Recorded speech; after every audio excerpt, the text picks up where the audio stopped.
रख हौसला वो मंजर भी आएगा, कि रख हौसला वो मंजर भी आएगा, प्यासे के पास चल के खुद समंदर भी आएगा, तक कर ना बैठ रहे मंजिल के मुसाफिर, मंजिल भी मिलेगी और मिलने का मजा भी आएगा। नमस्कार साथियों, स्वागत है आप सबका YouTube के इस ऑनलाइन प्लेटफॉर्म पर।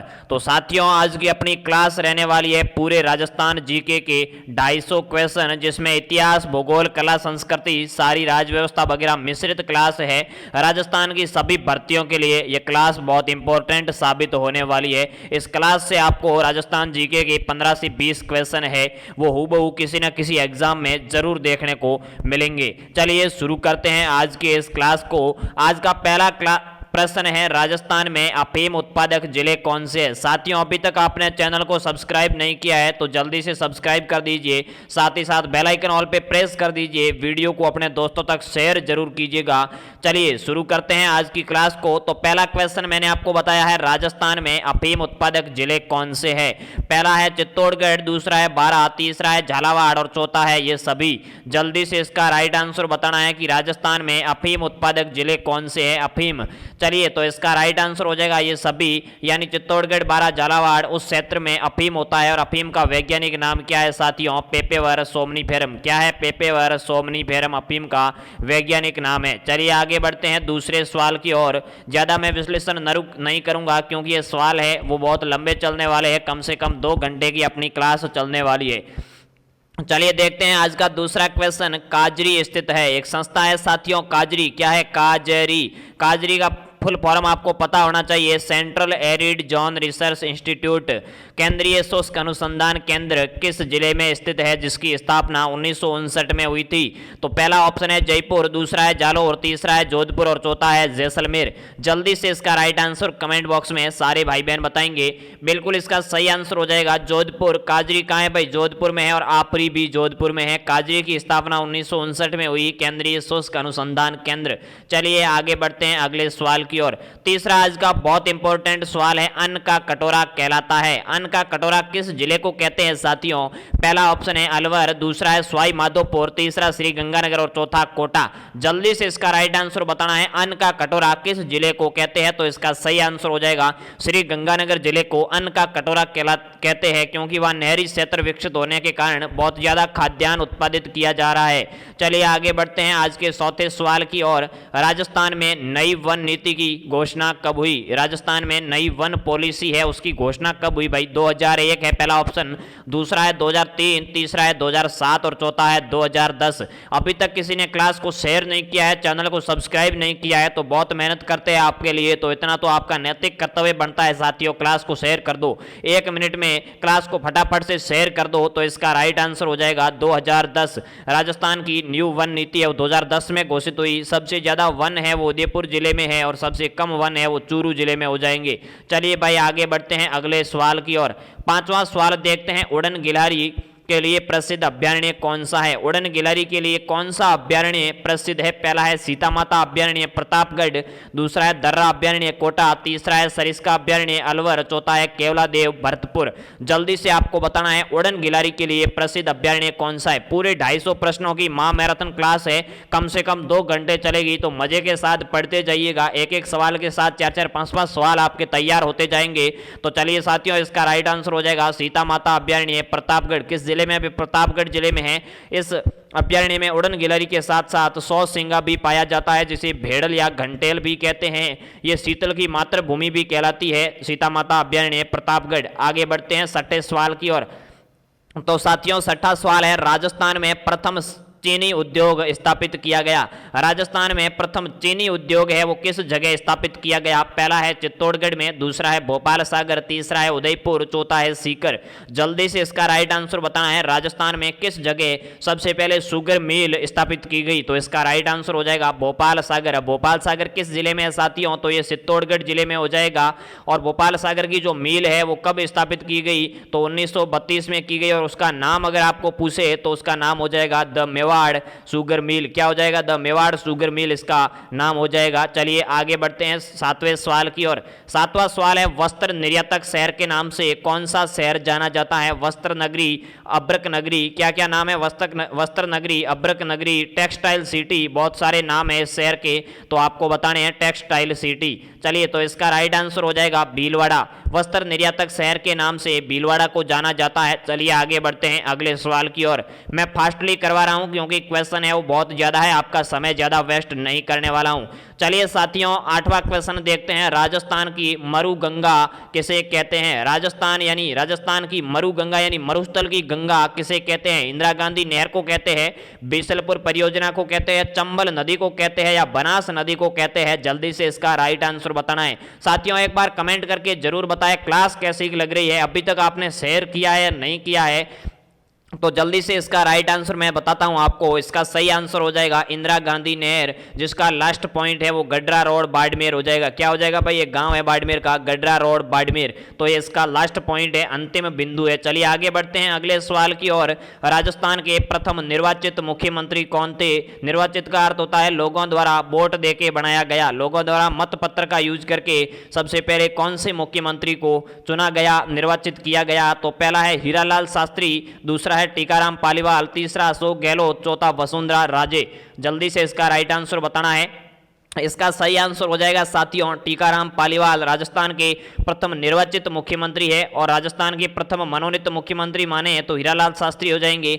वर्तमान में राजस्थान के मुख्यमंत्री अशोक गहलोत है और राजस्थान की प्रथम महिला मुख्यमंत्री वसुंधरा राजे है। चलिए आगे बढ़ते हैं अगले सवाल की ओर। 10वां सवाल देखते हैं। मयूर ध्वज किस दुर्ग को कहा जाता है? मयूर ध्वज काग चिंतामणि, क्या है? काग चिंतामणि, बहुत सारे इस दुर्ग के नाम है, गढ़ चिंतामणि, काग चिंतामणि, मयूर ध्वज या मोर ध्वज, तो वो किस दुर्ग को कहते हैं? लोहागढ़ को कहते हैं, मेहरानगढ़ को कहते हैं, चित्तौड़गढ़ को कहते हैं या फिर भटनेर दुर्ग को कहते हैं? जल्दी से आपको बताना है। तो इसका राइट आंसर हो जाएगा मेहरानगढ़ दुर्ग जोधपुर। क्या है भाई? मेहरानगढ़ दुर्ग किस जिले में है? जोधपुर जिले में है। लोहागढ़ दुर्ग भरतपुर में है, चित्तौड़गढ़ चित्तौड़ में है, भटनेर हनुमानगढ़ में है।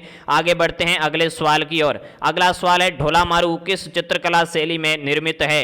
ढोला मारू चित्र है वो कौन सी चित्रकला शैली में निर्मित है? पहला ऑप्शन है बीकानेरी, दूसरा मेवाड़ी, तीसरा किशनगढ़ और चौथा जोधपुर। जल्दी से इसका राइट आंसर बताना है भाई। ढोला मारू चित्रकला शैली किस चित्रकला शैली में निर्मित है? तो इसका राइट आंसर हो जाएगा जोधपुरी चित्र शैली में। एक साथियों किताब है ढोला मारूरा दुआ, क्या है भाई? ढोला मारूरा दुआ किताब का नाम है। यह लिखी थी साथियों कवि कल्लोल ने। किसने लिखी? कवि कल्लोल ने इस पुस्तक को लिखा था।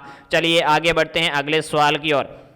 12वां सवाल देखते हैं। बेणेश्वर मेले का आयोजन कहाँ होता है? डूंगरपुर में, जालोर में, नागौर में, बाड़मेर में? अगला ऑप्शन है बाड़मेर। चलिए डी ऑप्शन क्या है? बाड़मेर है। तो बेणेश्वर मेले का आयोजन किस जिले में होता है? इसका सही आंसर हो जाएगा डूंगरपुर जिले में। और किस गांव में होता है? गांव का नाम भी याद रखना है, एग्जाम में पूछा जा चुका है। नवाटापरा गांव, क्या है? गांव का नाम है नवाटापरा गांव। और ये मेला है वो माघ पूर्णिमा को भरता है। कब भरता है भाई? माघ पूर्णिमा को भरता है। चलिए आगे बढ़ते हैं अगले सवाल की ओर। 13वां सवाल देखते हैं। फतेहपुर सीकरी में अकबर से भेंट करने वाले कौन थे? यानी फतेहपुर सीकरी आगरा उत्तर प्रदेश, कहाँ है भाई? आगरा उत्तर प्रदेश में अकबर से भेंट करने वाले संत कौन थे? संत कबीर थे, गुरु नानक, दादू दयाल या निम्बारक? जल्दी से इसका राइट आंसर बताना है। फतेहपुर सीकरी में अकबर से, मुगल बादशाह अकबर से किसने भेंट की थी? चलिए तो इसका राइट आंसर हो जाएगा दादू दयाल। क्या है? दादू दयाल के जो अनुयायी है उसे दादू पंथी कहते हैं। इनकी 5 पीठ है राजस्थान में, वो पांचों के नाम भी आपको पता होने चाहिए। आगे बढ़ते हैं अगले सवाल की ओर देखते हैं। 14वां सवाल है। विश्नोई संप्रदाय के प्रवर्तक कौन है? विश्नोई संप्रदाय 20+9 क्या है भाई? 20+9 यानी 20 नोई। कितने नियम है टोटल? 29 नियम है। और इसके प्रवर्तक है वो जाम्बोजी महाराज हो जाएंगे, जो पीपासर नागौर से संबंधित थे। पर्यावरण प्रेमी के रूप में जाने जाते हैं। विश्व के प्रथम पर्यावरण वैज्ञानिक जाम्बोजी को माना जाता है। चलिए आगे बढ़ते हैं अगले सवाल की ओर। 15वां सवाल देखते हैं। लोक देवता तेजाजी का जन्म स्थान कौन सा क्षेत्र माना जाता है?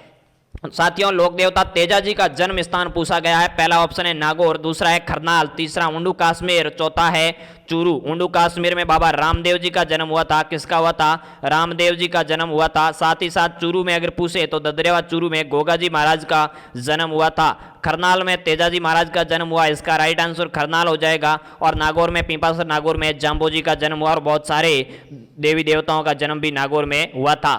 चलिए आगे बढ़ते हैं अगले सवाल की ओर। भारत सरकार की ओर से घोषित राज्य की एकमात्र आदिम जनजाति कौन सी है? आदिम का अर्थ है साथियों पिछड़ी जनजाति। बिल्कुल पिछड़ी जनजाति कौन सी है? भारत सरकार की ओर से घोषित राजस्थान की एकमात्र आदिम जनजाति कौन सी है? भील, सहरिया, कथोड़ी, डामोर। जल्दी से इसका राइट आंसर बताना है। तो इसका सही आंसर हो जाएगा साथियों सहरिया जनजाति, जो कहाँ निवास करती है? सहरिया, बारा, किशनगंज बारा के आसपास ज्यादातर सहरिया है वो लोग निवास करते हैं। तो इसका राइट आंसर हो जाएगा सहरिया जनजाति।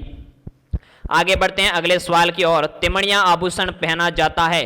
तिमणिया आभूषण कहाँ पहना जाता है भाई? तिमणिया आभूषण गले में पहना जाता है, सिर में पहना जाता है, पैर में पहना जाता है, कमर में पहना जाता है। इसका राइट आंसर बताना है आपको। तिमणिया आभूषण कहाँ पहना जाता है, जिसे निम्बोली भी कहते हैं। क्या कहते हैं? निम्बोली भी कहते हैं, साथ ही साथ गलपटिया भी कहते हैं। तो इसका राइट आंसर हो जाएगा गले में। गले में तिमणिया है, झालरा है, हालरा है, गलपटिया है, ये इस प्रकार के आभूषण है वो गले में पहने जाते हैं। चलिए आगे बढ़ते हैं अगले सवाल की ओर। कांच पर हरे रंग की मीनाकारी क्या कहलाती है? कांच पर हरे रंग की मीनाकारी है वो क्या कहलाती है? थेवा कला कहलाती है, उस्ता कला कहलाती है, आकोला कहलाती है, या ये सभी कहलाती है? जल्दी से इसका राइट आंसर आपको बताना है। कांच पर हरे रंग की मीनाकारी क्या कहलाती है? तो इसका राइट आंसर हो जाएगा थेवा कला। और थेवा कला कहाँ की प्रसिद्ध है? प्रतापगढ़ की प्रसिद्ध है। और प्रतापगढ़ का सोनी परिवार है। कौन सा परिवार? सोनी परिवार। साथियों ये सवाल है वो बहुत इंपॉर्टेंट है।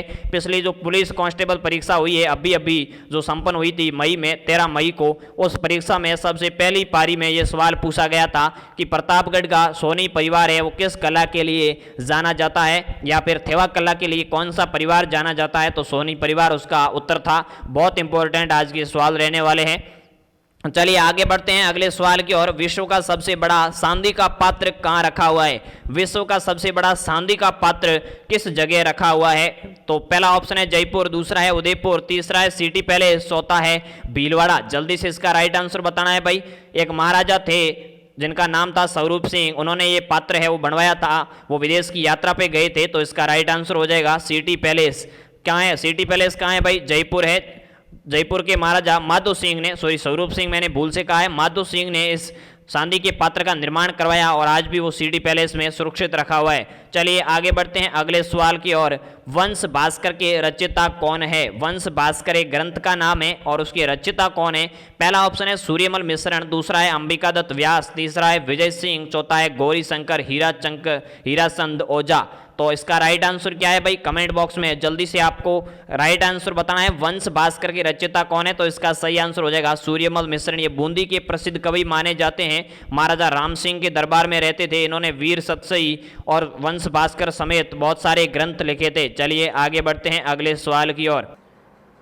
चलिए अगला सवाल देखते हैं। स्वतंत्रता से पूर्व राजस्थान में कितनी रियासतें थी? आज़ादी से पूर्व 1947 से पूर्व राजस्थान में कुल कितनी रियासतें थी? पहला है 15, दूसरा है 17, तीसरा 20 और चौथा 19। अब आप कहोगे सर ये तो बहुत सिंपल सवाल है, लेकिन साथियों एग्जाम में कुछ सवाल है वो सिंपल आते हैं, कुछ मीडियम साइज के आते हैं और कुछ है वो हाई लेवल के आते हैं। तो आपको सारे सवाल है वो जरूर ध्यान में रखने हैं। उसी प्रकार से मैंने पेपर बनाया जैसा एग्जाम के लेवल होता है। चलिए तो इसका राइट आंसर हो जाएगा 19 रियासतें, 3 ठिकाने होते थे और एक केंद्र शासित प्रदेश था अजमेर। ठिकाने कौन कौन से थे?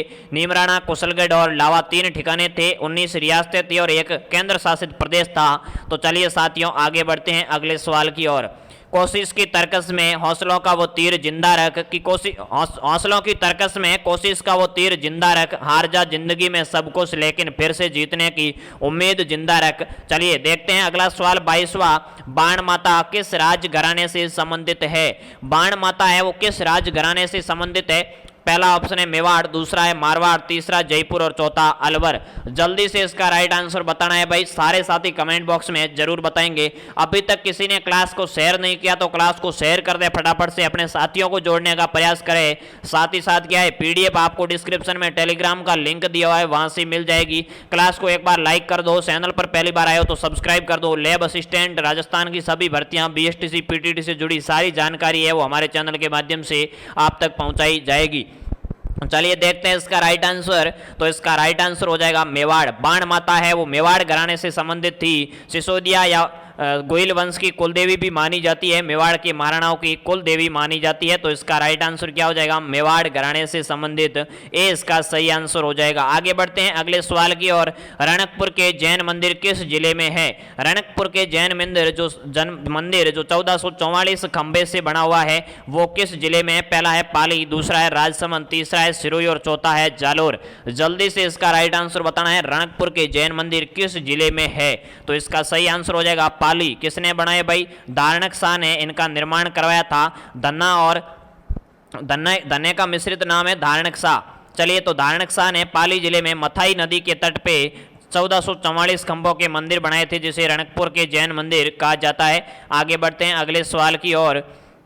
राजस्थान साहित्य अकादमी कहाँ स्थित है? 24वां क्वेश्चन है, राजस्थान साहित्य अकादमी कहाँ है? पहला है भरतपुर, दूसरा है कोटा, तीसरा झुंझुनू, चौथा उदयपुर। जल्दी से बताना है 24वें क्वेश्चन का राइट आंसर। राजस्थान साहित्य अकादमी किस जिले में स्थित है? इसका राइट आंसर हो जाएगा साथियों, क्या हो जाएगा? उदयपुर इसका सही आंसर हो जाएगा। जहाँ साहित्य से संबंधित ग्रंथ है वो सुरक्षित रखे जाते हैं उसे राजस्थान साहित्य अकादमी कहते हैं, और वो इसकी प्रधान पीठ है वो उदयपुर में हो जाएगी। आगे बढ़ते हैं अगले सवाल की ओर। 25वां सवाल देखते हैं। परवन, निवाज, आहू, उजाड़ आदि किस नदी की सहायक नदियां हैं? परवन नदी, निवाज नदी, आहू नदी, उजाड़ नदी किस नदी की सहायक नदियां हैं? पहला है पार्वती, दूसरा है काली सिंध, तीसरा बेड़च, चौथा कोठारी। जल्दी से कमेंट बॉक्स में इसका सही आंसर छाप दो मेरे साथियों। इसका राइट आंसर हो जाएगा काली सिंध नदी की सहायक नदियां हैं ये सारी नदियां। किसकी है भाई? काली सिंध नदी की सहायक नदियां हैं। आगे बढ़ते हैं 26वें सवाल की ओर। 26वां सवाल है, उदयपुर की वह झील जिसकी आधारशिला ड्यूक ऑफ कनॉट के द्वारा रखी गई थी। उदयपुर की ऐसी कौन सी झील है जिसकी आधारशिला है वो ड्यूक ऑफ कनॉट के द्वारा रखी गई थी? पहला ऑप्शन है अंग्रेज अधिकारी था ड्यूक ऑफ कनॉट, पहला है आना सागर, दूसरा है पिसोला, तीसरा फतेह सागर और चौथा है जयसमंद। जल्दी से इसका सही आंसर कमेंट करके बताना है। उदयपुर की कौन सी झील है जिसकी आधारशिला अंग्रेज अधिकारी कनॉट के द्वारा रखी गई? तो इसका सही आंसर हो जाएगा फतेह सागर उदयपुर। क्या है? उदयपुर की झील है फतेह सागर। इसे देवाली तालाब भी कहते हैं, इसे कनॉट बांध भी कहते हैं। कनॉट के नाम पर कनॉट बांध इसका नामकरण भी किया गया है। ये इस झील का निर्माण है वो जय सिंह ने करवाया, लेकिन इसका पुनर्निर्माण है वो फतेह सिंह ने करवाने के कारण इसका नाम फतेह सागर झील है वो हो गया था। चलिए आगे बढ़ते हैं अगले सवाल की ओर। 27वां सवाल देखते हैं। मारवाड़ का अमृत सरोवर कौन सा बांध कहलाता है?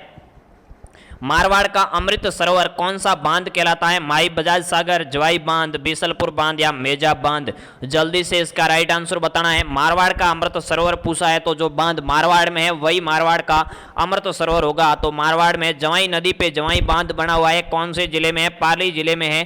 किसने बनाया साथियों? तो मारवाड़ के शासक उमेद सिंह ने इसका निर्माण करवाया था। पाली और जोधपुर जिले को ये बांध है वो जलापूर्ति करता है। सुमेरपुर पाली में ये बांध है जवाई नदी पे स्थित है। चलिए आगे बढ़ते हैं अगले सवाल की ओर। राज्य में किस नस्ल की भेड़ सर्वाधिक संख्या में पाई जाती है? भेड़, मारवाड़ में जिसे लरड़ी कहते हैं। क्या कहते हैं साथियों? मारवाड़ में जिसे लरड़ी बेड़ा भी कहते हैं। तो भेड़ है वो सर्वाधिक कौन सी नस्ल की पाई जाती है? जैसलमेरी, मारवाड़ी मगरा या सोना सोकला। जल्दी से इसका राइट आंसर बताना है भाई।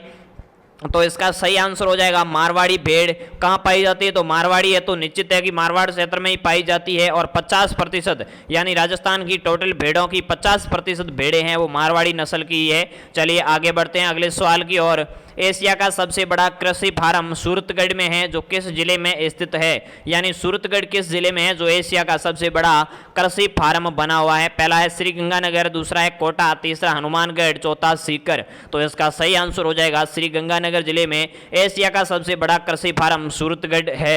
चलिए आगे बढ़ते हैं अगले सवाल की ओर।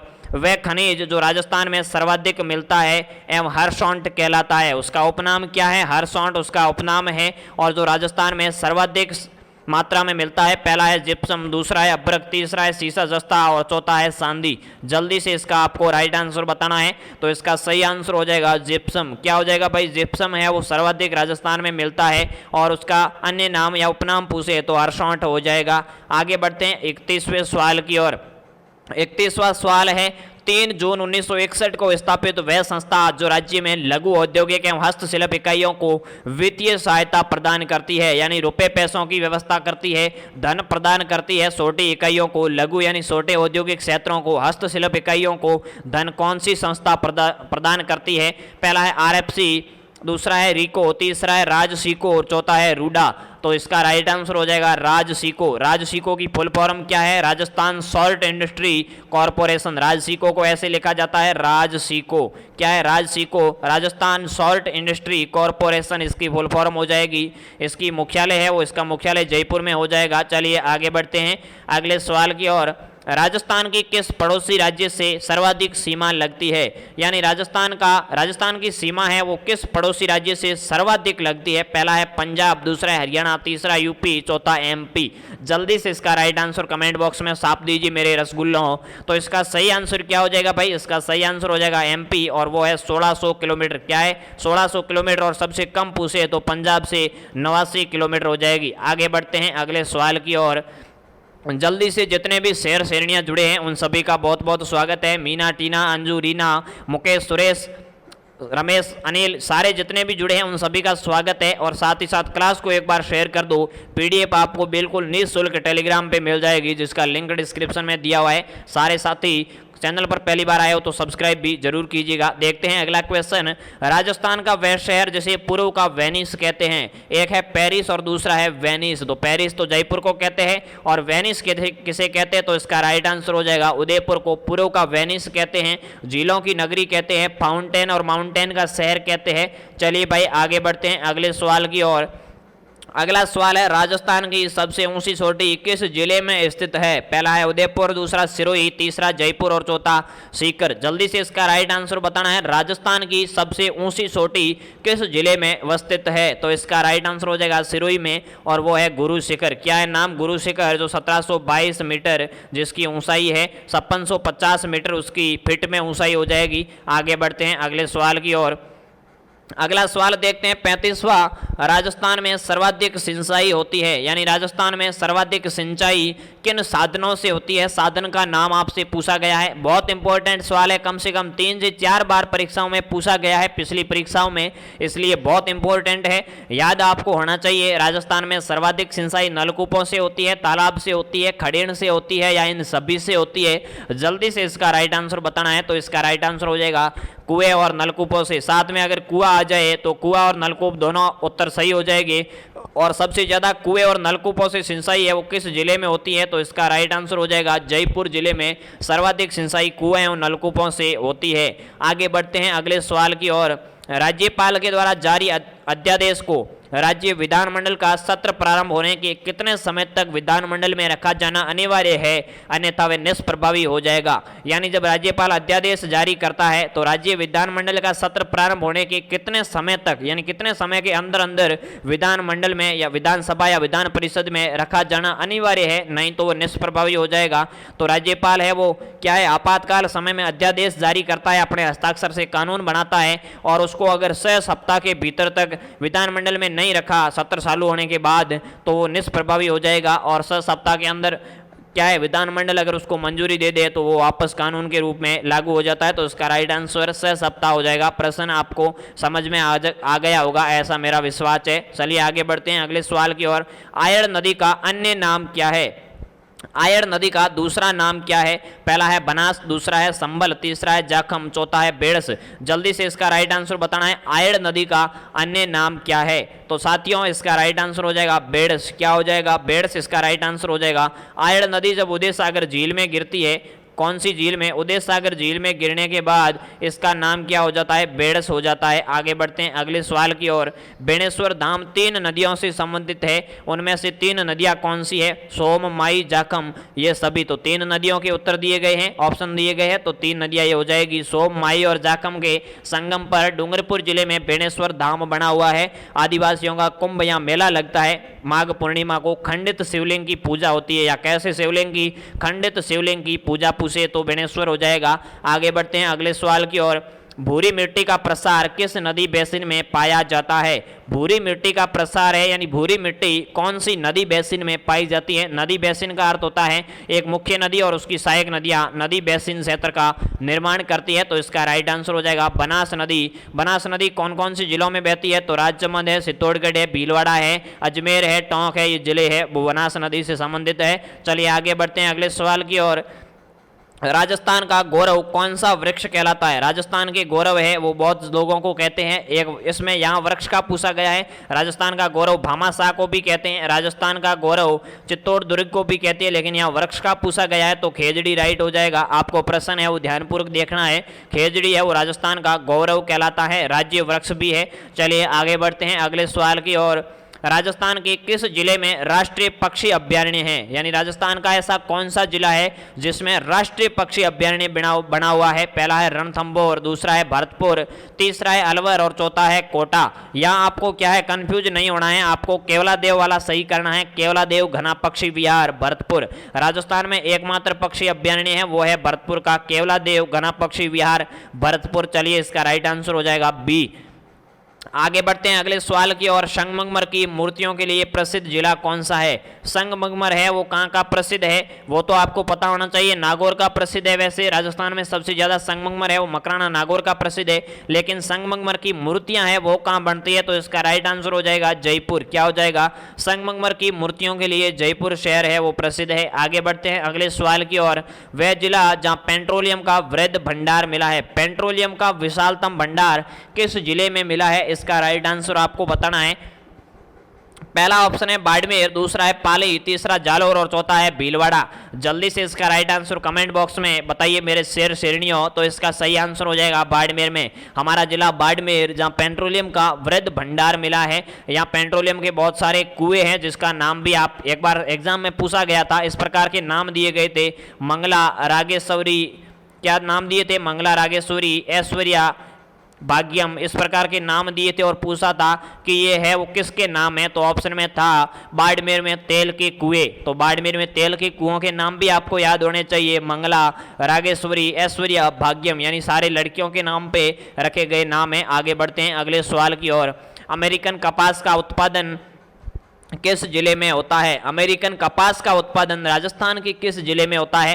पहला ऑप्शन है जयपुर, दूसरा है टोंक, तीसरा बूंदी और चौथा गंगानगर। जल्दी से कमेंट बॉक्स में उत्तर दीजिए। और अभी तक आपने क्लास को शेयर नहीं किया तो भाई एक बार मेहरबानी करके क्लास को शेयर अवश्य करें। साथ ही साथ चैनल पर पहली बार आए हो तो सब्सक्राइब जरूर कीजिएगा। पीडीएफ आपको निःशुल्क टेलीग्राम के माध्यम से उपलब्ध करवा दी जाएगी। फिर भी आपका कोई सवाल है, पर्सनल सवाल है कि सर मुझे इसमें डाउट है, तो आप मुझे डिस्क्रिप्शन में इंस्टाग्राम का लिंक दिया हुआ है, जाके पूछ सकते हो। आपको परफेक्ट हाथों हाथ जवाब है वो मिल जाएगा। देखते हैं इसका राइट आंसर। तो इसका सही आंसर हो जाएगा गंगानगर। क्या हो जाएगा भाई? इसका सही आंसर हो जाएगा गंगानगर। और साथ ही साथ गंगानगर के साथ हनुमानगढ़ भी है, बांसवाड़ा भी है। इन जिलों में भी अमेरिकन कपास का उत्पादन किया जाता है। ऑप्शन में वो मिले तो वो भी करके आना है। चलिए आगे बढ़ते हैं। शुष्क वन अनुसंधान संस्थान आपरी किस जिले में स्थित है? आपरी, आपरी की फुल फॉर्म क्या होती है?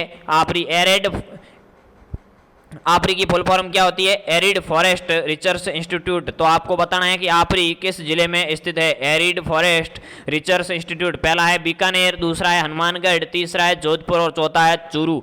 जल्दी से इसका सही आंसर बताना है। तो इसका राइट आंसर हो जाएगा जोधपुर। काजरी और आपरी है वो दोनों जोधपुर में, क्या है? काजरी और आपरी है वो दोनों जोधपुर जिले में ही स्थित है। आगे बढ़ते हैं अगले सवाल की ओर। मिट्टी से बना एकमात्र बांध कौन सा है? मिट्टी से निर्मित एकमात्र राजस्थान का बांध कौन सा है? पांचना बांध, राणा प्रताप सागर बांध, मेजा बांध, भाखड़ा नागल बांध। जल्दी से इसका सही आंसर बताना है। मिट्टी से बना एकमात्र बांध कौन सा है? तो इसका सही आंसर हो जाएगा पांचना बांध। किस जिले में है? करौली जिले में है पांचना बांध, जो मिट्टी से बना हुआ बांध है। 5 नदियों के संगम पे बना हुआ है। 5 नदियों के नाम भी आपको पता होना चाहिए। आगे बढ़ते हैं अगले सवाल की ओर। मथानिया सौर ऊर्जा केंद्र किस जिले में है? मथानिया सौर ऊर्जा केंद्र है वो कौन सी जिले में है? पहला है नागौर, दूसरा जोधपुर, तीसरा सिरोही और चौथा है बांसवाड़ा। जल्दी से इसका राइट आंसर आपको बताना है। तो इसका सही आंसर हो जाएगा जोधपुर में मथानिया सौर ऊर्जा केंद्र बना हुआ है। मथानिया के साथियों प्याज और मिर्ची है वो भी बहुत प्रसिद्ध है इधर मारवाड़ साइड में। चलिए आगे बढ़ते हैं अगले सवाल की ओर। डबोक हवाई अड्डा है वो किस जगह स्थित है? डबोक हवाई अड्डा किस जगह स्थित है? पहला है उदयपुर, दूसरा है जयपुर, तीसरा है बीकानेर, चौथा है कोटा। जल्दी से इसका राइट आंसर बताना है। डबोक हवाई अड्डा कहाँ स्थित है? तो इसका राइट आंसर हो जाएगा उदयपुर जिले में डबोक हवाई अड्डा है, जिसका नाम महाराणा प्रताप हवाई अड्डा भी रखा गया है, महाराणा प्रताप के नाम पे। तो इसका राइट आंसर हो जाएगा ए।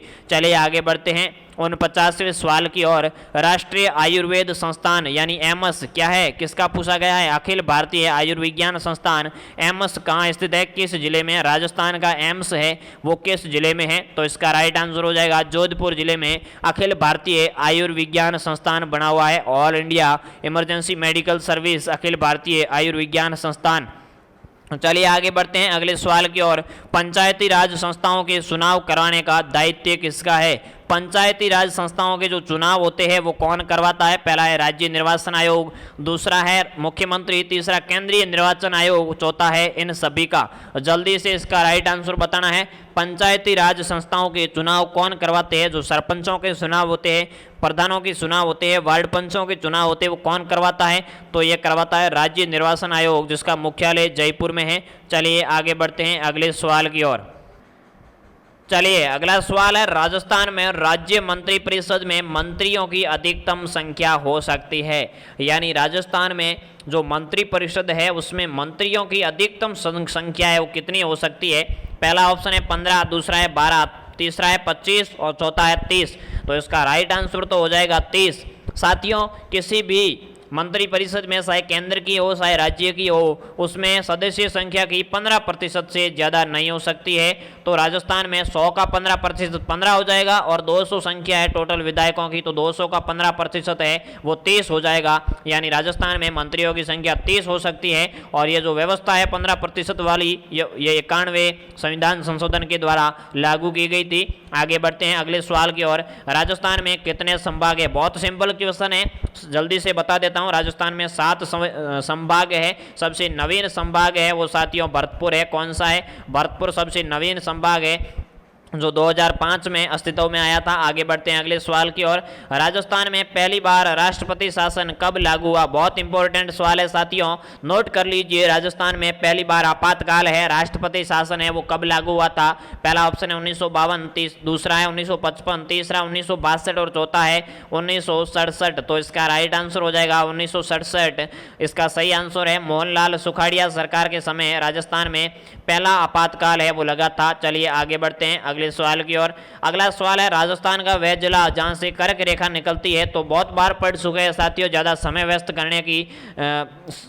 करने की जरूरत नहीं है। तो इसका राइट आंसर हो जाएगा डूंगरपुर, और साथ ही साथ बांसवाड़ा ऑप्शन में हो तो बांसवाड़ा भी हो जाएगा। डूंगरपुर और बांसवाड़ा से 26 किलोमीटर लंबी राजस्थान में कर्क रेखा गुजरती है, जो डूंगरपुर के चिखली गांव और बांसवाड़ा की कुशलगढ़ तहसील से गुजरती है। आगे बढ़ते हैं अगले सवाल की ओर। क्षेत्रफल की दृष्टि से राजस्थान का सबसे बड़ा जिला कौन सा है? क्षेत्रफल की दृष्टि से राजस्थान का सबसे बड़ा जिला साथियों जैसलमेर हो जाएगा, और धौलपुर क्षेत्रफल की दृष्टि से सबसे छोटा जिला हो जाएगा। आगे बढ़ते हैं अगले सवाल की ओर। अगला सवाल है, बाजरा उत्पादन में राजस्थान का भारत में कौन सा स्थान है? तो बाजरा उत्पादन में राजस्थान का कौन सा स्थान है? जल्दी से कमेंट बॉक्स में उत्तर साफ देना है। तो इसका सही आंसर हो जाएगा पहला, बाजरा उत्पादन में राजस्थान का भारत में पहला स्थान है। आगे बढ़ते हैं अगले सवाल की ओर। राष्ट्रीय सरसों अनुसंधान केंद्र कहाँ स्थित है? सरसों अनुसंधान केंद्र किस जगह है? अलवर में है, कोटा में है, भरतपुर में है, करौली में है? जिला आपको बताना है, स्थान का नाम भी आपको याद होना चाहिए। कभी कभी ऑप्शन में स्थान का नाम पूछा जाता है सीधे। तो इसका राइट आंसर हो जाएगा भरतपुर। क्या हो जाएगा? भरतपुर, और भरतपुर का स्थान है सेवर। क्या है भाई? भरतपुर के सेवर में सरसों अनुसंधान केंद्र स्थित है, इसका आपको ध्यान रखना है। आगे बढ़ते हैं अगले सवाल की ओर। जनगणना 2011 के अनुसार राजस्थान में लिंगानुपात कितना है? लिंगानुपात का अर्थ होता है साथियों पूरे 1000 पुरुषों पे महिलाओं की संख्या होती है, उसे लिंगानुपात कहते हैं। तो ये आपको पता होना चाहिए। राजस्थान का लिंगानुपात है वो कितना है साथियों? तो वो हो जाएगा 928 2011 की जनगणना के अनुसार। आगे बढ़ते हैं अगले सवाल की ओर। उत्तर भारत का सर्वप्रथम पूर्ण साक्षर जिला कौन सा है? उत्तर भारत का पूछा है साथियों। राजस्थान का ऐसा जिला है जो उत्तर भारत यानी पूरे उत्तर भारत का सर्वप्रथम पूर्णतः साक्षर जिला बना है। तो इसका राइट आंसर हो जाएगा झुंझुनू जिला, जो शेखावाटी का सिरमौर जिला कहलाता है। बिल्कुल, ये उत्तरी भारत का सर्वप्रथम पूर्णतः साक्षर जिला बना है। आगे बढ़ते हैं अगले सवाल की ओर। अगला सवाल देखते हैं, राजस्थान का सबसे निकटतम बंदरगाह कौन सा है? बंदरगाह यानी जहां समुद्री जहाज रुकते हैं, ठहरते हैं, माल का आदान प्रदान आयात निर्यात किया जाता है, उसे बंदरगाह कहते हैं। तो राजस्थान का सबसे निकटतम बंदरगाह कौन सा है? तो सबसे निकटतम समुद्र है वो राजस्थान के गुजरात में है। तो गुजरात का बंदरगाह है कांडला, जिसे वर्तमान में दीनदयाल उपाध्याय बंदरगाह के नाम से भी जाना जाता है। बीजेपी ने इसका नाम चेंज कर दिया है, दीनदयाल उपाध्याय बंदरगाह कर दिया है कांडला पोर्ट गुजरात। चलिए आगे बढ़ते हैं अगले सवाल की ओर। अगला सवाल देखते हैं साथियों, मेजा बांध का निर्माण किस नदी पर हुआ है? मेजा बांध का निर्माण किस नदी पे और कौन से जिले में है? तो इसका राइट आंसर आपको बताना है कोठारी, बनास, घोड़ा पसाड़ या बेड़च। तो इसका राइट आंसर हो जाएगा कोठारी नदी पे। आपको इस प्रकार से याद रखना है कि मेज है वो भीग गई है, तो भीलवाड़ा में मेजा बांध बना हुआ है कोठारी नदी पे, तो मेज भीग गई। किस नदी से भीग गई? तो कोठारी नदी से भीग गई, यानी मेजा बांध भीलवाड़ा में कोठारी नदी पे है। आगे बढ़ते हैं अगले सवाल की ओर। ताल चापर किसके लिए प्रसिद्ध है? साथियों, ताल चापर अभयारण्य है वो किसके लिए प्रसिद्ध है? पहला है काले हरिणों के लिए, दूसरा है बाघ के लिए, तीसरा है हाथियों के लिए, चौथा है शेरों के लिए। तो इसका राइट आंसर बताना है मेरे शेरों जल्दी से कि ताल चापर है वो किसके लिए प्रसिद्ध है? तो इसका सही आंसर हो जाएगा काले हरिणों के लिए। और ताल चापर है कहाँ? तो चूरू जिले में है, ये काले हरिणों का घर कहलाता है। यहाँ साथियों विरह का प्रतीक कुर्जा पक्षी भी आता है। कुर्जा पक्षी दो जगह आता है राजस्थान में, एक खींसन गांव जोधपुर है और एक ताल चापर चूरू हो जाएगा। आगे बढ़ते हैं अगले सवाल की ओर, फटाफट से अगला सवाल देखते हैं। इंस्ट्रूमेंशन लिमिटेड कहाँ स्थित है? इंस्ट्रूमेंशन लिमिटेड है वो किस जगह स्थित है जहाँ मशीनें बनती है? राजस्थान में ऐसी एक जगह है जहाँ मशीनों का निर्माण किया जाता है, सभी प्रकार की मशीनें जिसे इंस्ट्रूमेंशन लिमिटेड कहते हैं। तो ये कहाँ है? जयपुर में है, बीकानेर में है, अजमेर में है, कोटा में है। जल्दी से इसका राइट आंसर बताना है मेरे प्यारे भाई बहनों।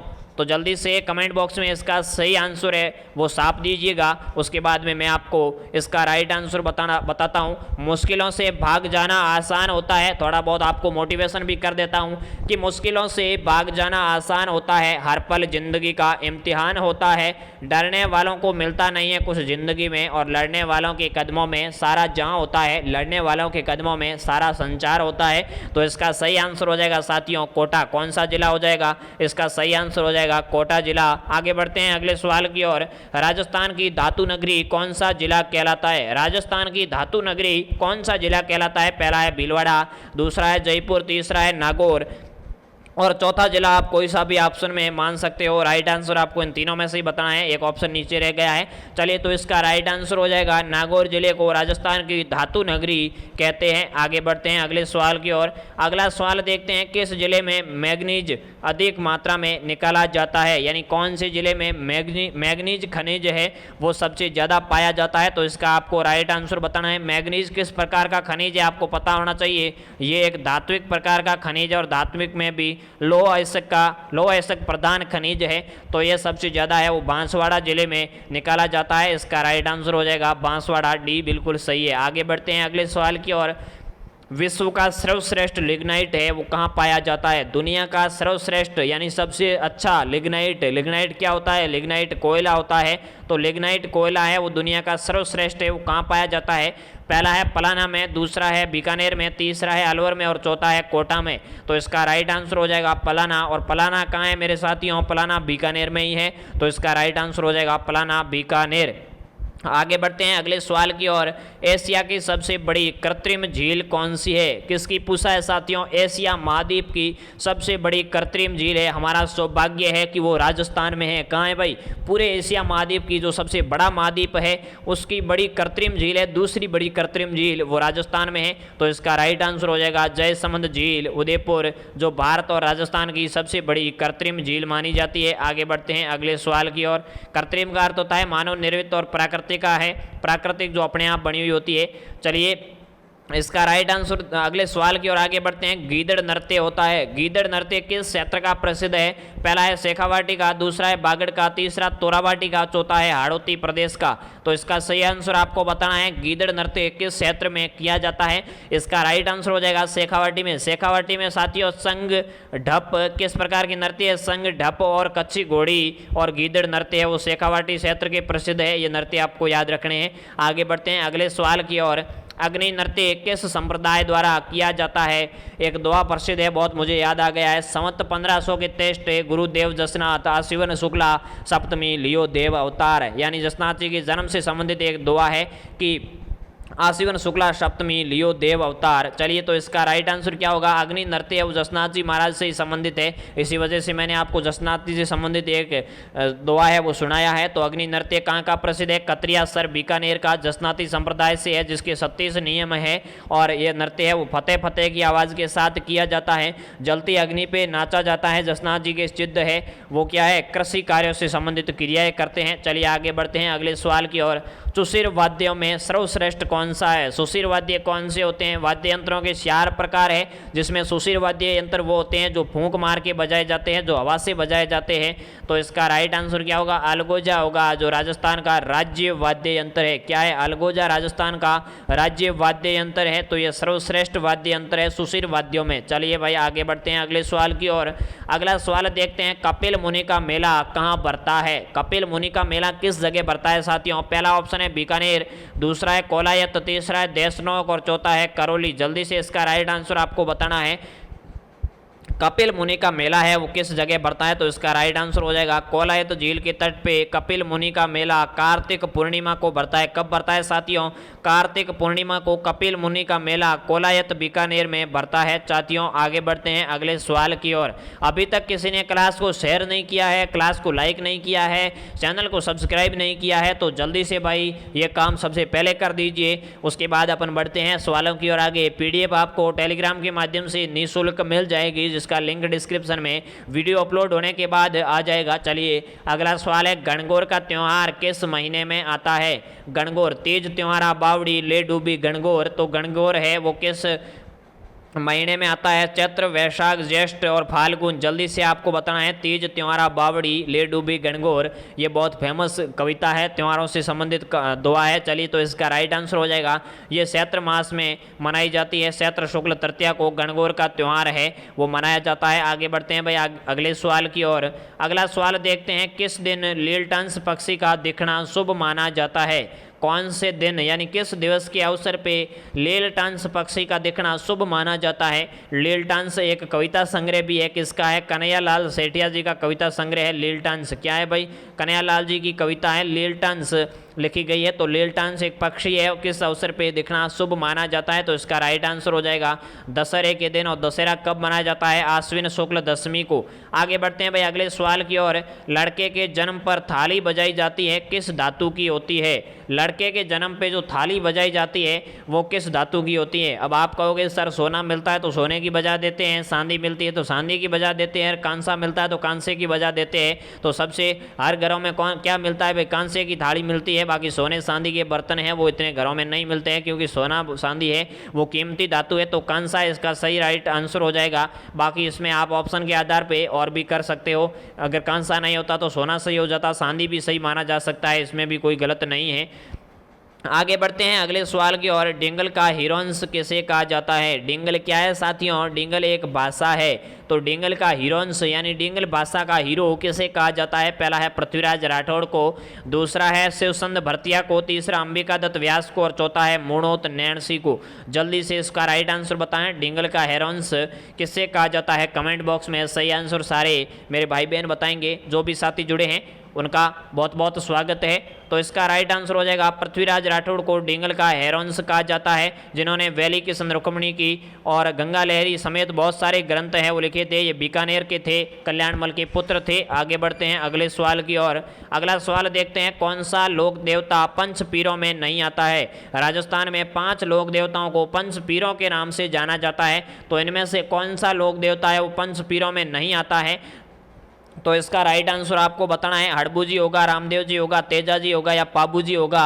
तो इसका सही आंसर हो जाएगा तेजा जी महाराज है। वो लोक देवता तो है लेकिन पंच पीरों में नहीं आते हैं। पंच पीरों में शामिल होने वाले लोक देवता हड़बू जी है, रामदेव जी है, पाबू जी है, मंगलिया मेहा जी है और साथ ही साथ और कौन हो जाएगा? एक और देवता है राम गोपाल है, इसका ट्रिक आप याद रख सकते हो। रामदेव जी, मांगलिया, मेहा जी, गोगा जी, एक अन्य कौन हो गए, गोगा जी, पाबू जी और हड़बू जी। राम गोपाल है, इस प्रकार इसका ट्रिक भी आप सेट कर सकते हो। आगे बढ़ते हैं अगले सवाल की ओर। 77वां सवाल है, मधुमक्खियों की देवी कौन सी माता कहलाती है? मधुमक्खियों की देवी कौन सी माता मानी जाती है? पहला है करणी माता, दूसरा रानी सती, तीसरा है चूंदा माता, चौथा है जीण माता। जल्दी से इसका सही आंसर कमेंट बॉक्स में पिन कीजिएगा। तो इसका राइट आंसर हो जाएगा जीण माता, जिसका मंदिर है वो रेवासा सीकर में है। ये चौहानों की आराध्य देवी मानी जाती है, मीणाओं की कुलदेवी आराध्य देवी भी मानी जाती है। चलिए आगे बढ़ते हैं अगले सवाल की ओर। स्वांग्या माता कहाँ के शासकों की कुल देवी है? स्वांग्या जी माता है वो कहाँ के शासकों की कुल देवी है? इसका राइट आंसर आपको जल्दी से बताना है।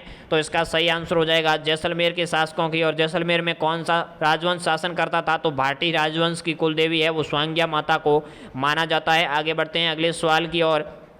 अगला सवाल है, मेवाड़ का मैराथन किसे कहते हैं? मेवाड़ का मैराथन किस युद्ध को कहा जाता है? पहला है दिवेर के युद्ध को, दूसरा है बाड़ी के युद्ध को, तीसरा है खातोली के युद्ध को और चौथा है खानवा के युद्ध को। जल्दी से इसका राइट आंसर आपको कमेंट बॉक्स में बताना है। क्लास बहुत लंबी चलने वाली है, कम से कम 2 घंटे तक चलेगी, 2 घंटे से ज़्यादा भी चलेगी, तो आपको लास्ट तक जुड़े रहना है। चलिए इसका राइट आंसर हो जाएगा दिवेर के युद्ध को, जो महाराणा प्रताप और अकबर की सेना के मध्य हुआ था। इसमें अमर सिंह ने महाराणा प्रताप के मामे सुल्तान खां को बाले सहित जमीन में गाड़ दिया था। यह 1582 में हुआ था युद्ध। चलिए इसका राइट आंसर ये हो जाएगा। आगे बढ़ते हैं अगले सवाल की ओर। अगला सवाल है, अलाउद्दीन खिलजी ने रणथंभौर पर आक्रमण कब किया था? एक दुष्ट प्रवृत्ति का शासक आया था भाई, जिसने पूरे राजस्थान में क्या है साके करवा दिए थे। तो अलाउद्दीन खिलजी ने रणथंभौर पर आक्रमण कब किया था? तो इसका राइट आंसर आपको पता ही है, बहुत इंपॉर्टेंट सवाल है। 1301 इसका सही आंसर हो जाएगा। 1301 में अलाउद्दीन खिलजी ने रणथंभौर पर आक्रमण किया। उस समय हमीर वहाँ का शासक था। चलिए आगे बढ़ते हैं अगले सवाल की ओर।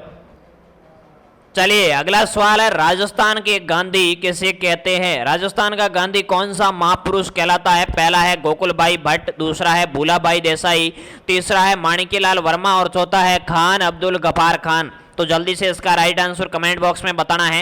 राजस्थान के गांधी किसे कहते हैं? तो यह है गोकुल भाई भट्ट, जो सिरोही से संबंधित थे। सिरोही के हाथल गांव के रहने वाले थे गोकुल भाई भट्ट, इसे राजस्थान के गांधी कहते हैं। भोगीलाल पंड्या को वागड़ के गांधी कहते हैं। खान अब्दुल गफ्फार खान को सीमांत गांधी कहा जाता है या फ्रंटियर गांधी कहा जाता है। चलिए भाई आगे बढ़ते हैं अगले सवाल की ओर। बीजक की पहाड़ी कहाँ स्थित है? एक पहाड़ी है बीजक की पहाड़ी, एक है भीमडुगनी की पहाड़ी। दोनों पहाड़ियां किस जगह है भाई? बैराठ में, जयपुर में, भरतपुर में, कोटा में। तो इसका राइट आंसर हो जाएगा बैराठ। बैराठ कहाँ है साथियों? जयपुर में है, जिसका आधुनिक नाम विराट नगर है। क्या है भाई? विराट नगर या बैराठ जयपुर में बीजक की पहाड़ी स्थित है, जहाँ से कैप्टन बर्ट ने भाबरू शिलालेख खोजा था। चलिए आगे बढ़ते हैं अगले सवाल की ओर। अगला सवाल देखते हैं, जनसंख्या की दृष्टि से सबसे छोटा संभाग कौन सा है? जनसंख्या की दृष्टि से राजस्थान का सबसे छोटा संभाग कौन सा है?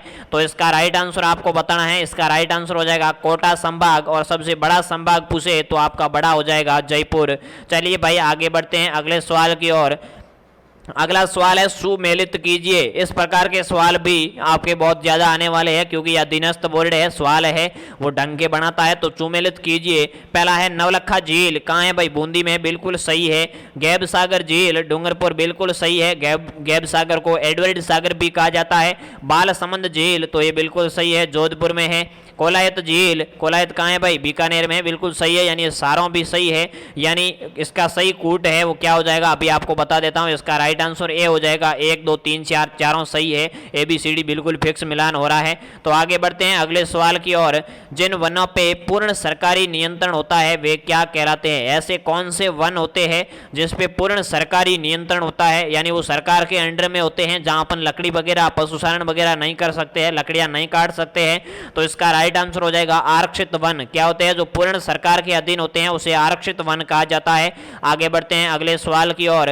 राजस्थान का वह राष्ट्रीय अभयारण्य जो एशिया में पक्षियों का सबसे बड़ा प्रजनन क्षेत्र माना जाता है, यानी पक्षियों की स्वर्ग स्थली, शरण स्थली किस अभयारण्य को माना जाता है? पक्षियों का स्वर्ग किस अभयारण्य को माना जाता है? पहला है सरिस्का, दूसरा रणथंभौर, तीसरा केवलादेव, चौथा है सज्जनगढ़। जल्दी से इसका राइट आंसर बताना है। तो इसका सही आंसर हो जाएगा केवलादेव घना पक्षी विहार, भरतपुर। कहाँ है भाई? भरतपुर में है केवलादेव घना पक्षी विहार, जो पक्षियों का स्वर्ग, पक्षियों की सबसे बड़ी प्रजनन स्थली एशिया में मानी जाती है। आगे बढ़ते हैं अगले सवाल की ओर। भारत का वह राज्य जहां अनेक प्रकार के खनिज मिलने के कारण भूगर्भवेत्ताओं ने खनिजों का संग्रहालय से नामकरण किया है। तो संग्रहालय की जगह आपको अजायब घर नाम भी देखने को मिल सकता है। क्या है? अजायब घर नाम भी देखने को मिल सकता है। तो खनिजों का अजायब घर किस राज्य को कहा जाता है? तो इसका राइट आंसर हो जाएगा राजस्थान राज्य को खनिजों का अजायब घर कहा जाता है, जहाँ लगभग 80 प्रकार के खनिज मिलते हैं। कहीं 79 भी लिखा हुआ मिल सकता है, कहीं 81 भी लिखा हुआ मिल सकता है। आगे बढ़ते हैं अगले सवाल की ओर। लाल पीली मिट्टी में लौह अंश की प्रधानता कार्बोनेट की कमी होती है, यह मिट्टी कहाँ पाई जाती है? सीधा सवाल यही है कि लाल पीली मिट्टी है वो किस क्षेत्र में मिलती है? सवाई माधोपुर, अजमेर, सिरोही या ये सभी? तो इसका राइट आंसर कमेंट बॉक्स में जल्दी से बताना है। इसका सही आंसर हो जाएगा सभी, यानी सवाई माधोपुर, अजमेर और सिरोही इन सभी जिलों में लाल पीली मिट्टी पाई जाती है। इस क्लास को मैंने भूगोल वाले और साथ ही साथ जो साइंस वाले हैं उन सभी के लिए मिश्रित रूप में तैयार की है, क्योंकि एक एक के लिए अलग अलग क्लास नहीं ला सकते हैं। तो एक आध सवाल है वो कोई नया जुड़ जाता है किसी टॉपिक से, तो उसके लिए आप विचार विमर्श ना कीजिएगा, पढ़ते जाइएगा। चलिए आगे बढ़ते हैं अगले सवाल की ओर। अरावली पर्वतमाला की राजस्थान में लंबाई 550 किलोमीटर है, ये किस जिले में सर्वाधिक विस्तृत है? यानी अरावली पर्वतमाला है वो राजस्थान में कौन से जिले में सर्वाधिक फैली हुई है, विस्तृत है? पहला ऑप्शन है अजमेर, दूसरा है कोटा, तीसरा उदयपुर और चौथा जयपुर। इसका राइट आंसर क्या होगा? जल्दी से बताना है। तो इसका राइट आंसर हो जाएगा उदयपुर। कौन सा जिला है? उदयपुर जिले में अरावली पर्वतमाला है वो सबसे ज़्यादा फैली हुई है, और अजमेर जिले में सबसे ज़्यादा संकरी है, यानी छोटी अवस्था में अरावली है वो इस प्रकार से निकल जाती है अजमेर से, और फैली हुई अरावली है वो है आपके उदयपुर जिले में। आगे बढ़ते हैं अगले सवाल की ओर। अगला सवाल है घग्गर नदी के पाट को क्या कहा जाता है? घग्गर नदी के पाट को क्या कहा जाता है? जहां घग्गर नदी बहती है उस बेसिन को क्या कहते हैं? पहला है नाली, दूसरा है जाली, तीसरा है बांगर और चौथा है स्तूप। तो इसका राइट आंसर हो जाएगा, क्या हो जाएगा? इसका राइट आंसर हो जाएगा नाली, जहां बासमती चावल की खेती की जाती है। घग्गर नदी के प्रवाह क्षेत्र को नाली, पाट या बग्गी कहते हैं। क्या कहते हैं? बग्गी भी इस क्षेत्र को कहा जाता है। चलिए आगे बढ़ते हैं अगले सवाल की ओर। अगला सवाल है राजस्थान के भूभाग का कितना क्षेत्र रेगिस्तानी है? राजस्थान के भूभाग का लगभग 60% रेगिस्तानी है, लेकिन यहाँ तो प्रतिशत में पूछा ही नहीं है। तो आप क्या करोगे भाई? 2/3 भाग है, 1/3 भाग है, 1/4 है, या आधा भाग है, 1/2 भाग है? तो जल्दी से आपको बताना है राजस्थान के भूभाग का कितना क्षेत्र है वो रेगिस्तान है, यानी मरुस्थल से ढका हुआ है। तो इसका राइट आंसर हो जाएगा 2/4 भाग है, यानी 60% भाग है उस पर मरुस्थल फैला हुआ है, और उस मरुस्थल में लगभग 40% जनसंख्या निवास करती है। 12 जिलों में ये मरुस्थल राजस्थान में फैला हुआ है, थार का रेगिस्तान। चलिए आगे बढ़ते हैं अगले सवाल की ओर। निम्न में से किस जिले की सीमा पाकिस्तान से मिलती है? इनमें से कौन से जिलों की सीमा है वो पाकिस्तान से मिलती है भाई? जैसलमेर, बाड़मेर, बीकानेर या ये सभी? तो इसका राइट आंसर हो जाएगा ये सभी। जैसलमेर, बाड़मेर, बीकानेर और गंगानगर की सीमा है वो पाकिस्तान से लगती है, जिसका नाम है रेड क्लिफ रेखा। इसकी जिलों की जो सीमा की लंबाई है वो भी आपको याद होनी चाहिए। चलिए भाई आगे बढ़ते हैं। इतना विस्तृत तो मैं आपको यहाँ नहीं बता सकता, कभी डिटेल में क्लास लेंगे तो आपका पूरा करवाएंगे। चलिए देखते हैं अगला सवाल। राज्य की कुल स्थलीय सीमा कितनी है? राजस्थान राज्य की कुल स्थलीय सीमा कितनी है? पहला है 1070 किलोमीटर, दूसरा है 4850 यानी 4850, तीसरा है 5920 किलोमीटर या फिर 5000 किलोमीटर। जल्दी से इसका राइट आंसर कमेंट बॉक्स में छापिए। चलिए तो इसका राइट आंसर देखते हैं भाई। इसका राइट आंसर हो जाएगा 5920 किलोमीटर, जिसमें 1070 अंतर्राष्ट्रीय हो जाएगी और 4850 है वो अंतर्राज्यीय हो जाएगी। इन दोनों को जोड़ के टोटल होता है वो 5920 होता है, जो राजस्थान की कुल स्थलीय सीमा की लंबाई है। चलिए आगे बढ़ते हैं अगले सवाल की ओर। अगला सवाल है वागड़ के नाम से प्रसिद्ध है। वागड़ क्षेत्र है वो कौन सा क्षेत्र कहलाता है? पहला है शेखावाटी क्षेत्र, दूसरा है डूंगरपुर बांसवाड़ा, तीसरा है कोटा झालावाड़, चौथा है अलवर भरतपुर। साथियों एक है वांगड़ और दूसरा है बांगड़। क्या है? बांगड़ या वांगड़। ऊपर बिंदी वाला है एक और एक बिना बिंदी वाला है। तो राजस्थान का नक्शा आपको पता है इस प्रकार से। किस प्रकार से? इस प्रकार से है। यहाँ तो शेखावाटी प्रदेश रहता है और यहाँ तो दक्षिण है, यहाँ राजस्थान का दक्षिणी भाग है। तो बिंदी वाला है वो यहाँ रह जाएगा और बिंदी से जो नीचे बसता है वो टूट के यहाँ गिर जाएगा, यानी जो बिंदी वाला बांगड़ है वो यहाँ शेखावाटी प्रदेश में माना जाएगा और बिना बिंदी वाला है वो दक्षिणी राजस्थान में माना जाएगा, यानी वागड़ क्षेत्र है वो डूंगरपुर बांसवाड़ा का क्षेत्र माना जाता है। चलिए भाई बिंदी शेखावाटी में रह जाएगी और बाकी वाला टूट के नीचे गड्ढे में गिर जाएगा। आगे बढ़ते हैं अगले सवाल की ओर। 2011 की जनगणना के अनुसार राजस्थान का जन घनत्व कितना है? 2011 की जनगणना के अनुसार राजस्थान का जन घनत्व कितना है, यानी 1 किलोमीटर चौड़े और 1 किलोमीटर लंबे टुकड़े में कितने लोग निवास करते हैं, इसका सीधा सा मतलब यही है। तो इसका राइट आंसर हो जाएगा 200 लोग, यानी जन घनत्व है वो 200 हो जाएगा, 200 व्यक्ति प्रति वर्ग किलोमीटर। चलिए आगे बढ़ते हैं। ज्वार सागर बांध किस जिले में स्थित है? साथियों संबल नदी का एक बांध है। संबल नदी पे टोटल 4 बांध बने हुए हैं, 4 में से एक बांध का नाम है ज्वार सागर बांध, जो किस जिले में है? तो इसका राइट आंसर हो जाएगा कोटा जिले में ज्वार सागर बांध बना हुआ है, ये संबल नदी पे है। चलिए भाई आगे बढ़ते हैं अगले सवाल की ओर।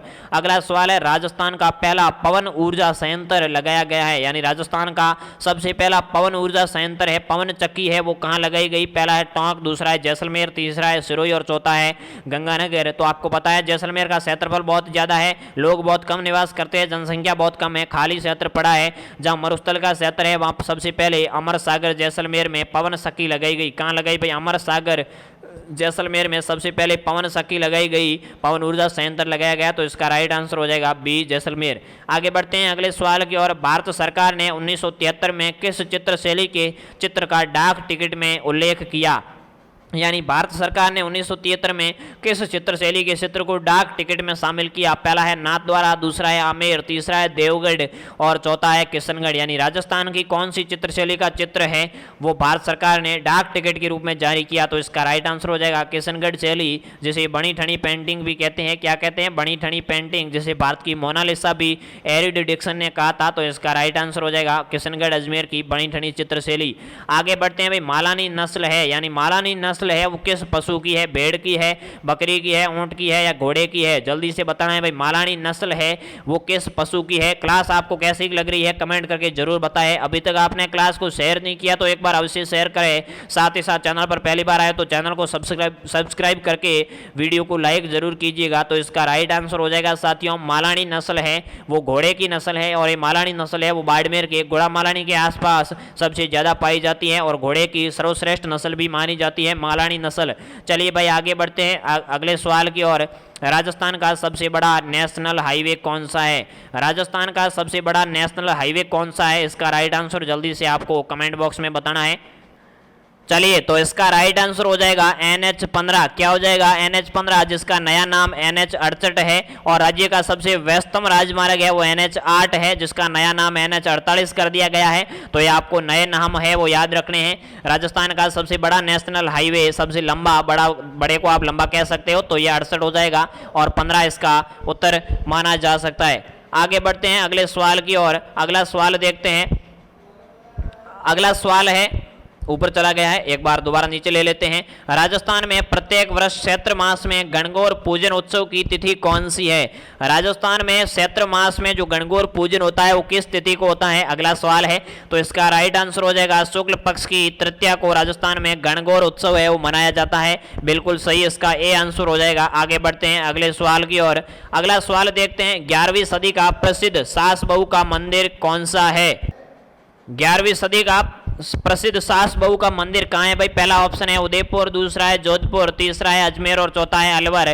तो इसका राइट आंसर हो जाएगा उदयपुर में, और उदयपुर का एक स्थान है नागदा। क्या है? नागदा उदयपुर में प्रसिद्ध सास बहू का मंदिर है, जिसका सही नाम तो सहस्र बहू मंदिर है, लेकिन क्या है अपन ने घिसा पिटा के इसका नाम है वो सास बहू कर दिया है, लेकिन सही नाम सहस्र बहू है। चलिए भाई आगे बढ़ते हैं अगले सवाल की ओर।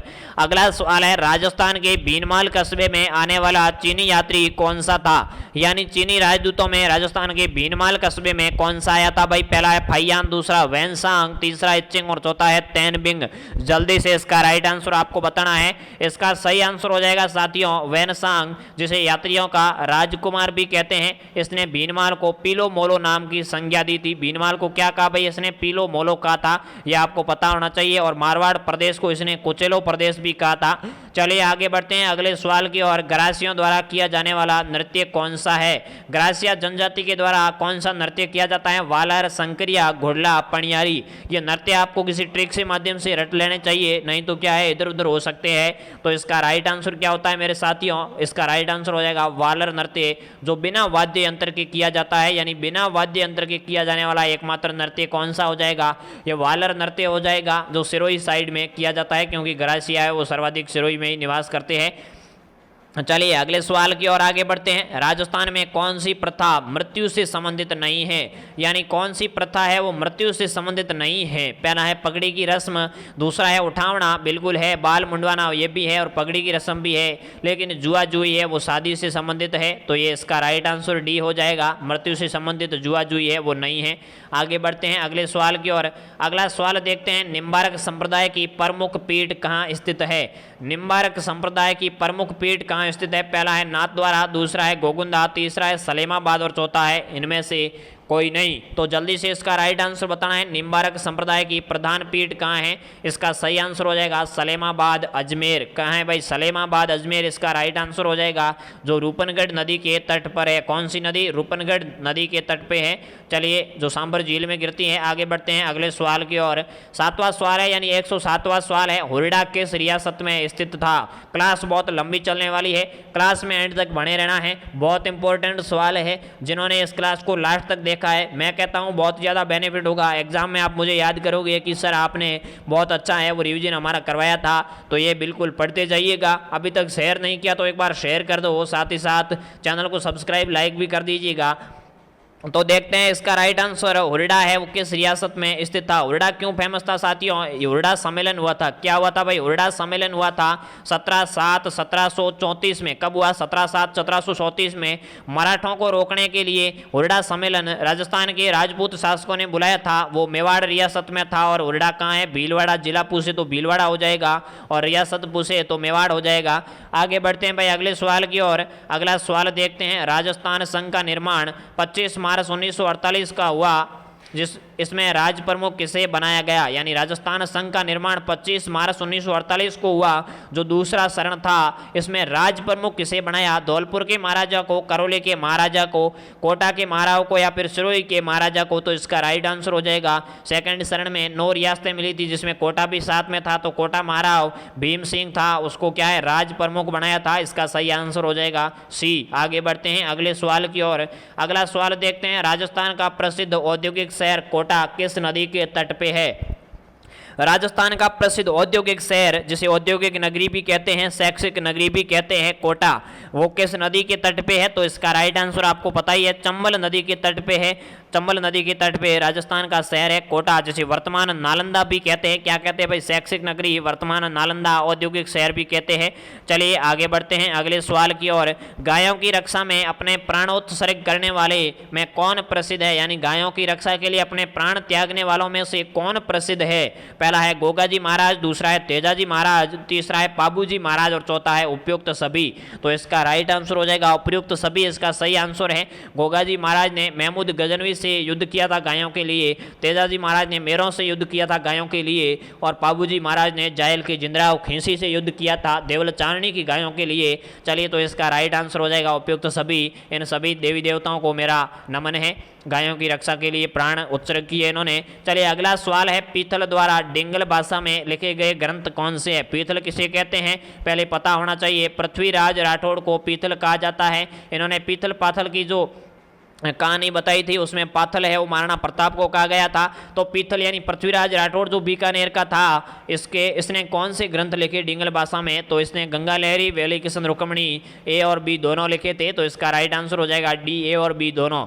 चलिए भाई आगे बढ़ते हैं अगले सवाल की ओर। अगला सवाल है, किस शहर में गंगा मंदिर स्थित है। राजस्थान का ऐसा कौन सा शहर है जिस शहर में गंगा मंदिर स्थित है। पहला है भरतपुर, दूसरा है अलवर, तीसरा जयपुर और चौथा कोटा। जल्दी से इसका राइट आंसर बताना है। तो इसका सही आंसर हो जाएगा मेरे साथियों भरतपुर। भरतपुर में गंगा माता का मंदिर है, जिसमें गंगा माता है वो मगरमच्छ पे असवार है। किस पे असवार है, मगरमच्छ पे अचवार है। तो गंगा माता का मंदिर है वो भरतपुर में हो जाएगा इसका सही आंसर। आगे बढ़ते हैं अगले सवाल की ओर। अगला सवाल देखते हैं 13वां सवाल, 1857 की क्रांति में कोटा विद्रोह का नेता कौन था। कोटा में जब विद्रोह हुआ था उस समय 1857 की क्रांति का नेतृत्व किसने किया था।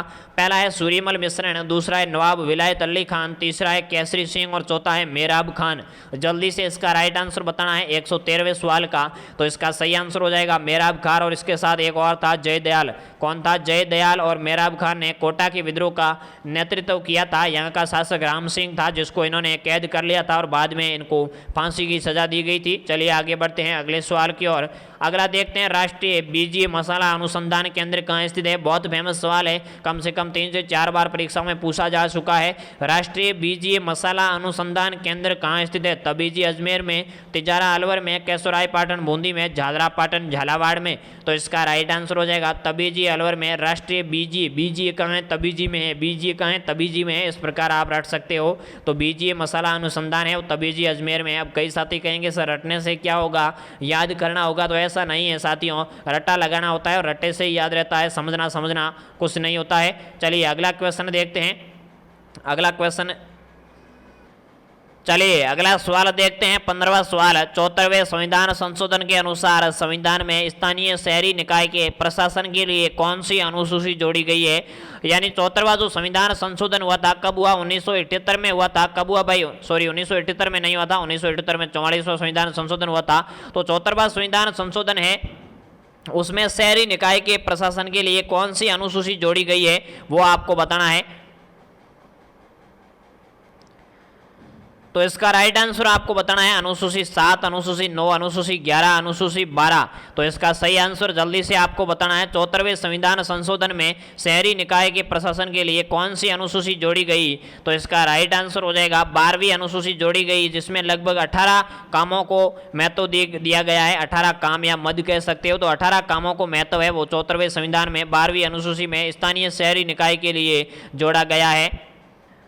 चलिए तो 74वां संविधान संशोधन है वो 1992 में हुआ था। कब हुआ भाई, 1992 में हुआ था। मैंने 1978 बता दिया, वो 44वां संविधान 1978 में हुआ था। चलिए आगे बढ़ते हैं अगले सवाल की ओर। निम्नलिखित में से कौन सा युग्म सुमेलित नहीं है। निम्नलिखित में से, यानी युग्म तो आगे आए नहीं, तो फिर प्रश्न का मतलब ही कुछ है नहीं। आगे बढ़ते हैं अगले सवाल की ओर, ये सारे कट गए हैं यहाँ से। अगला सवाल देखते हैं, संविधान सभा का उद्देश्य प्रस्ताव किसने प्रस्तुत किया था। उद्देश्य प्रस्ताव है वो संविधान सभा का किसने प्रस्तुत किया। पहला है JL नेहरू, दूसरा है डॉक्टर अंबेडकर, तीसरा है आचार्य कृपलानी और चौथा है डॉक्टर सच्चिदानंद सिन्हा। जल्दी से आपको बताना है संविधान सभा का उद्देश्य प्रस्ताव किसने प्रस्तुत किया था। तो इसका राइट आंसर हो जाएगा जवाहरलाल नेहरू ने। कब किया, 13 दिसंबर, कब किया, 13 दिसंबर 1946 को किया था। चलिए आगे बढ़ते हैं अगले सवाल की ओर। अगला सवाल देखते हैं, विधान परिषद की सदस्य संख्या उस राज्य की विधानसभा के सदस्यों की संख्या के कितने से अधिक नहीं हो सकती है। विधान परिषद की सदस्य संख्या पूछी है। विधान परिषद यानी जिस राज्य में 2 सदन होते हैं, एक विधान परिषद और दूसरा विधानसभा, तो विधान परिषद की सदस्य संख्या है उस राज्य की विधानसभा के सदस्यों की संख्या से कितने प्रतिशत से अधिक नहीं हो सकती है। तो इसका राइट आंसर आपको बताना है। 118वां सवाल चल रहा है, तो इसका राइट आंसर हो जाएगा साथियों 1/3 से ज्यादा नहीं हो सकती और 40 सदस्यों से कम नहीं हो सकती है। इसी वजह से बहुत सारे राज्यों में विधान परिषद नहीं है, तो 40 सदस्यों से कम सदस्य संख्या नहीं हो सकती और 1/3 से ज्यादा नहीं हो सकती है। चलिए आगे बढ़ते हैं अगले सवाल की ओर। हनुमानगढ़ जिला किस वर्ष बनाया गया था। राजस्थान का 31वां जिला हनुमानगढ़ है, वो कब बनाया। तो इसका राइट आंसर हो जाएगा 1994। कब बनाया भाई, 12 जुलाई 1994 को राजस्थान का 31वां जिला हनुमानगढ़ बनाया था। चलिए आगे बढ़ते हैं अगले सवाल की ओर। अगला सवाल है, भारत में क्रमशः सर्वाधिक बाजरा उत्पादक राज्य कौन से है। अपने देश भारत में सर्वाधिक बाजरा उत्पादित करने वाले 2 राज्यों के नाम बताने हैं। पहला है राजस्थान हरियाणा, दूसरा राजस्थान गुजरात, तीसरा राजस्थान उत्तर प्रदेश और चौथा है राजस्थान पंजाब। तो इसका राइट आंसर हो जाएगा मेरे प्यारे भाई बहनों राजस्थान हरियाणा। भारत में क्रमशः सर्वाधिक बाजरा उत्पादन करने वाले राज्य है, पहला राजस्थान और दूसरा हरियाणा। आगे बढ़ते हैं अगले सवाल की ओर। अरावली व विंध्याचल श्रृंखलाओं के मध्य कौन सा पठार स्थित है। अरावली और विंध्याचल श्रृंखलाओं के मध्य कौन सा पठार है। तो इसका राइट आंसर हो जाएगा हाड़ौती का पठार, जो राजस्थान का एक भूभाग भी माना जाता है। चलिए आगे बढ़ते हैं अगले सवाल की ओर। अगला सवाल है, निम्नलिखित में से किस शासक के राज्यकाल के दौरान दिल्ली शिवालिक स्तंभ लेख उत्कीर्ण करवाया था। यानी अजमेर राजस्थान का कौन सा शासक था जिसके शासनकाल के दौरान दिल्ली में शिवालिक स्तंभ लेख उत्कीर्ण करवाया था। तो इसका राइट आंसर हो जाएगा विग्रहराज चतुर्थ। इसने दिल्ली में भी शासन किया था, दिल्ली को भी अपनी राजधानी बनाया था अजमेर के साथ साथ, और अजमेर उस समय भारत की राजधानी हुआ करती थी विग्रहराज चतुर्थ के समय, जिसका नाम बीसल देव भी माना जाता है। चलिए आगे बढ़ते हैं अगले सवाल की ओर। अगला सवाल है, राजस्थान में स्थापत्य कला का जनक किसे माना जाता है? स्थापत्य कला जिसमें दुर्ग आते हैं, मंदिर आते हैं या बहुत सारे निर्माण कार्य आते हैं जिसे स्थापत्य कला कहते हैं, भवन निर्माण कला। तो स्थापत्य कला का जनक किसे कहा जाता है? इसका राइट आंसर हो जाएगा महाराणा कुंभा को। और भारत में स्थापत्य कला का जनक पूछे तो वो हो जाएगा शाहजहां। मुगल बादशाह शाहजहां को भारत में स्थापत्य कला का जनक माना जाता है और राजस्थान में महाराणा कुंभा को माना जाता है, जिन्होंने मेवाड़ के 84 में से 32 दुर्गों का निर्माण करवाया था। चलिए आगे बढ़ते हैं अगले सवाल की ओर। राजस्थान राज्य में व्यक्ति शैली नहीं है, ये पक्षी शैली है। क्या पूछा गया है? ये व्यक्ति की जगह आपको पक्षी शैली करना है। तो पक्षी शैली के चित्रों का संबंध जिस शैली से है वो कौन सी शैली है? तो ये बूंदी शैली हो जाएगी, जिसमें पशु पक्षियों की प्रधानता है। चलिए आगे बढ़ते हैं अगले सवाल की ओर। राणा सांगा ने किस युद्ध में बाबर की सेना को हराया था? बाबर की सेना जिसे पापियों की बारात कहा था एक इतिहासकार ने, किसने कहा वो आपको कमेंट करके बताना है, मैं नहीं बताऊंगा, क्योंकि बाबर की सेना को पापियों की बारात किसने कहा था आपको कमेंट करके बताना है। तो इस पापियों की बारात को राणा सांगा ने किस युद्ध में हराया था? भाई खानवा युद्ध में, नागौर युद्ध में, घाघरा युद्ध में, बयाना युद्ध में। अगर आपको नहीं आता है तो मैं कल वाले वीडियो में आपको बता दूंगा। चलिए देखते हैं इसका राइट आंसर। आपकी मैं नॉलेज जान रहा हूं कि आपको कितना नॉलेज रखते हो। बाबर की सेना को पापियों की बारात किसने कहा था? चलिए इसका राइट आंसर क्या हो जाएगा भाई? इसका राइट आंसर हो जाएगा बयाना के युद्ध में राणा सांगा ने बाबर की सेना को हराया था। बयाना का युद्ध फरवरी 1527 में हुआ था। कब हुआ? फरवरी 1527 में हुआ। चलिए भाई आगे बढ़ते हैं अगले सवाल की ओर। सिंह पर सवार गणेश जी की मूर्ति कहाँ है? यानी गणेश जी की ऐसी मूर्ति कहाँ है जिसपे गणेश जी शेर पे सवार है? वैसे गणेश जी का जो क्या है वाहन है वो सुआ है, लेकिन 33 करोड़ देवी देवताओं का मंदिर आपको पता है जूनागढ़ में। कहाँ है भाई? जूनागढ़ बीकानेर में। तो 33 करोड़ देवी देवताओं में गणेश जी ने कहा यार मैं सुए पे बैठूंगा तो मेरी रेपुटेशन खराब हो जाएगी। तो गणेश जी क्या है, कूद के चूहे से कूदे और चेयर पे बैठ गए जाके। तो शेर पे सवार गणेश जी की मूर्ति है वो जूनागढ़ बीकानेर में। इसका डी राइट आंसर हो जाएगा। आगे बढ़ते हैं अगले सवाल की ओर। त्रिनेत्र गणेश मंदिर है वो रणथंभौर में हो जाएगा। चलिए बहुत सारे तथ्य हैं लेकिन सारे आपको बता नहीं पाएंगे, बहुत लंबी क्लास है। चलिए सौंथी संस्कृति का संबंध किससे है? जिसे कालीबंगा प्रथम के नाम से भी जाना जाता है। कालीबंगा प्रथम या सौंथी संस्कृति किसे कहते हैं? तो इसका या किस जिले में? तो इसका राइट आंसर हो जाएगा बीकानेर में। तो इसे कालीबंगा प्रथम के नाम से जाना जाता है। आगे बढ़ते हैं अगले सवाल की ओर।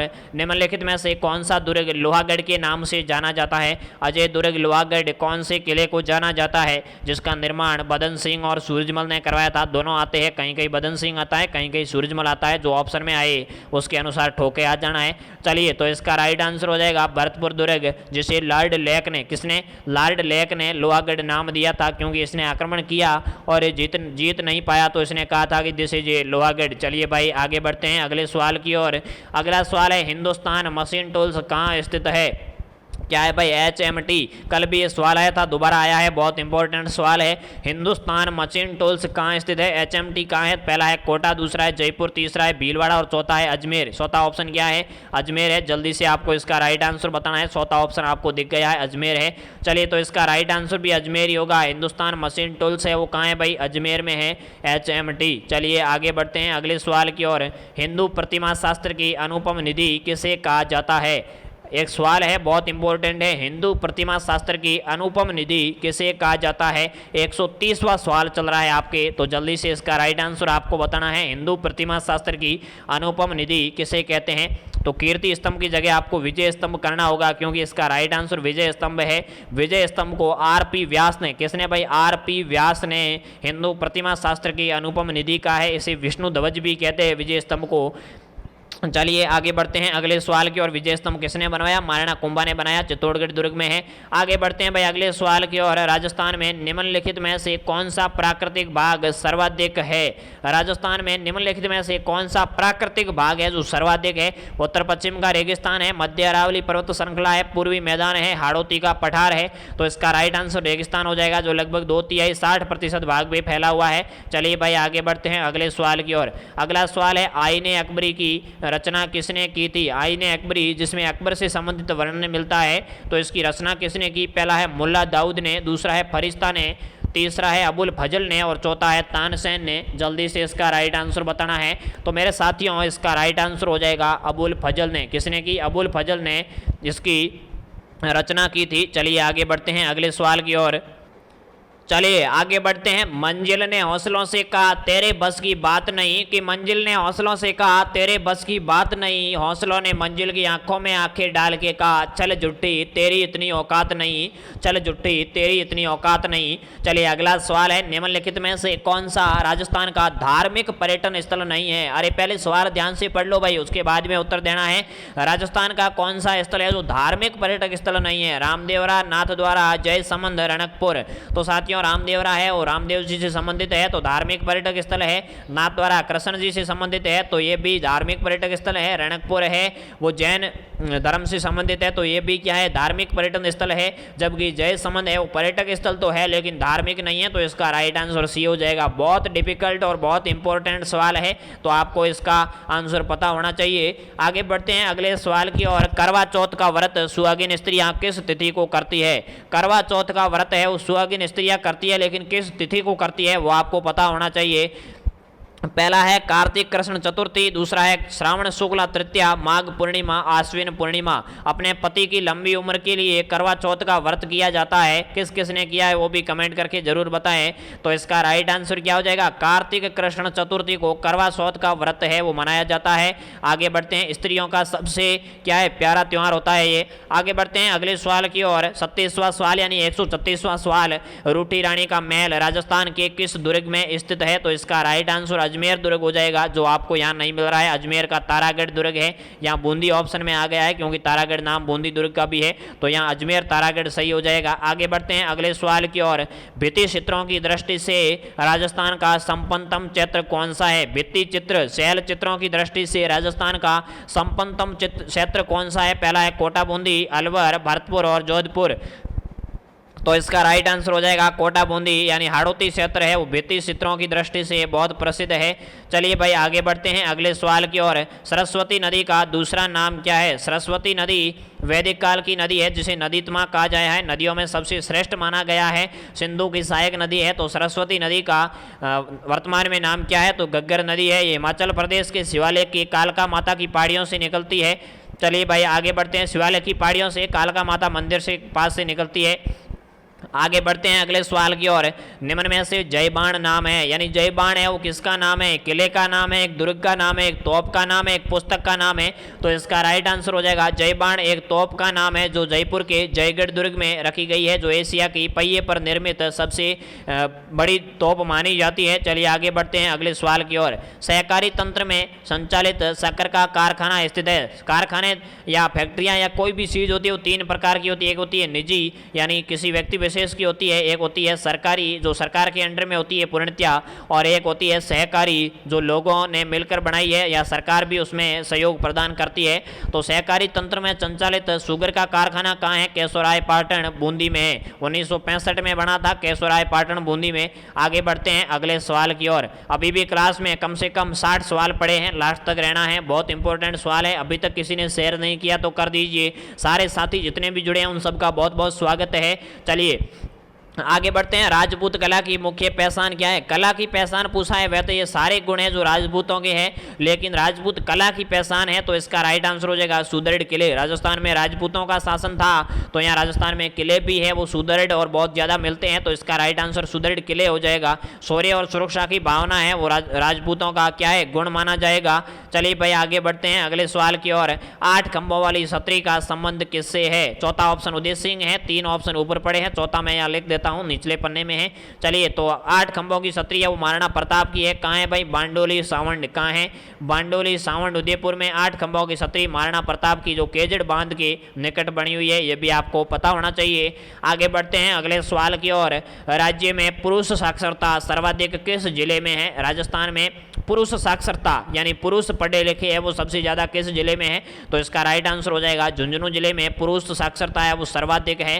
कितनी है वो भी आपको पता होना चाहिए, पुरुष साक्षरता है वो कितनी है, तो इसका राइट आंसर भी आपको बिल्कुल पता होना चाहिए। 86.9% पुरुष साक्षरता है। आगे बढ़ते हैं अगले सवाल की ओर। निम्नलिखित परिजनकों में से कौन अविका कवच बीमा योजना के अंतर्गत बीमाकृत है, यानी कौन से कौन सा पशु है जो अविका कवच बीमा योजना के अंतर्गत बीमाकृत है, यानी उस पर बीमा करवा सकते हैं। अश्व प्रजनक है, मेष या भेड़ प्रजनक है, गौ प्रजनक है या महिषी भैंस प्रजनक है। तो इसका राइट आंसर हो जाएगा भेड़ प्रजनक। भेड़ और बकरी प्रशिक्षण संस्थान कहाँ है, तो वो अविका नगर में है। कहाँ है भाई, अविका नगर में है। तो अविका कवच बीमा योजना भेड़ से संबंधित है। अविका नगर है वो मालपुरा टोंक में है। चलिए आगे बढ़ते हैं अगले सवाल की ओर।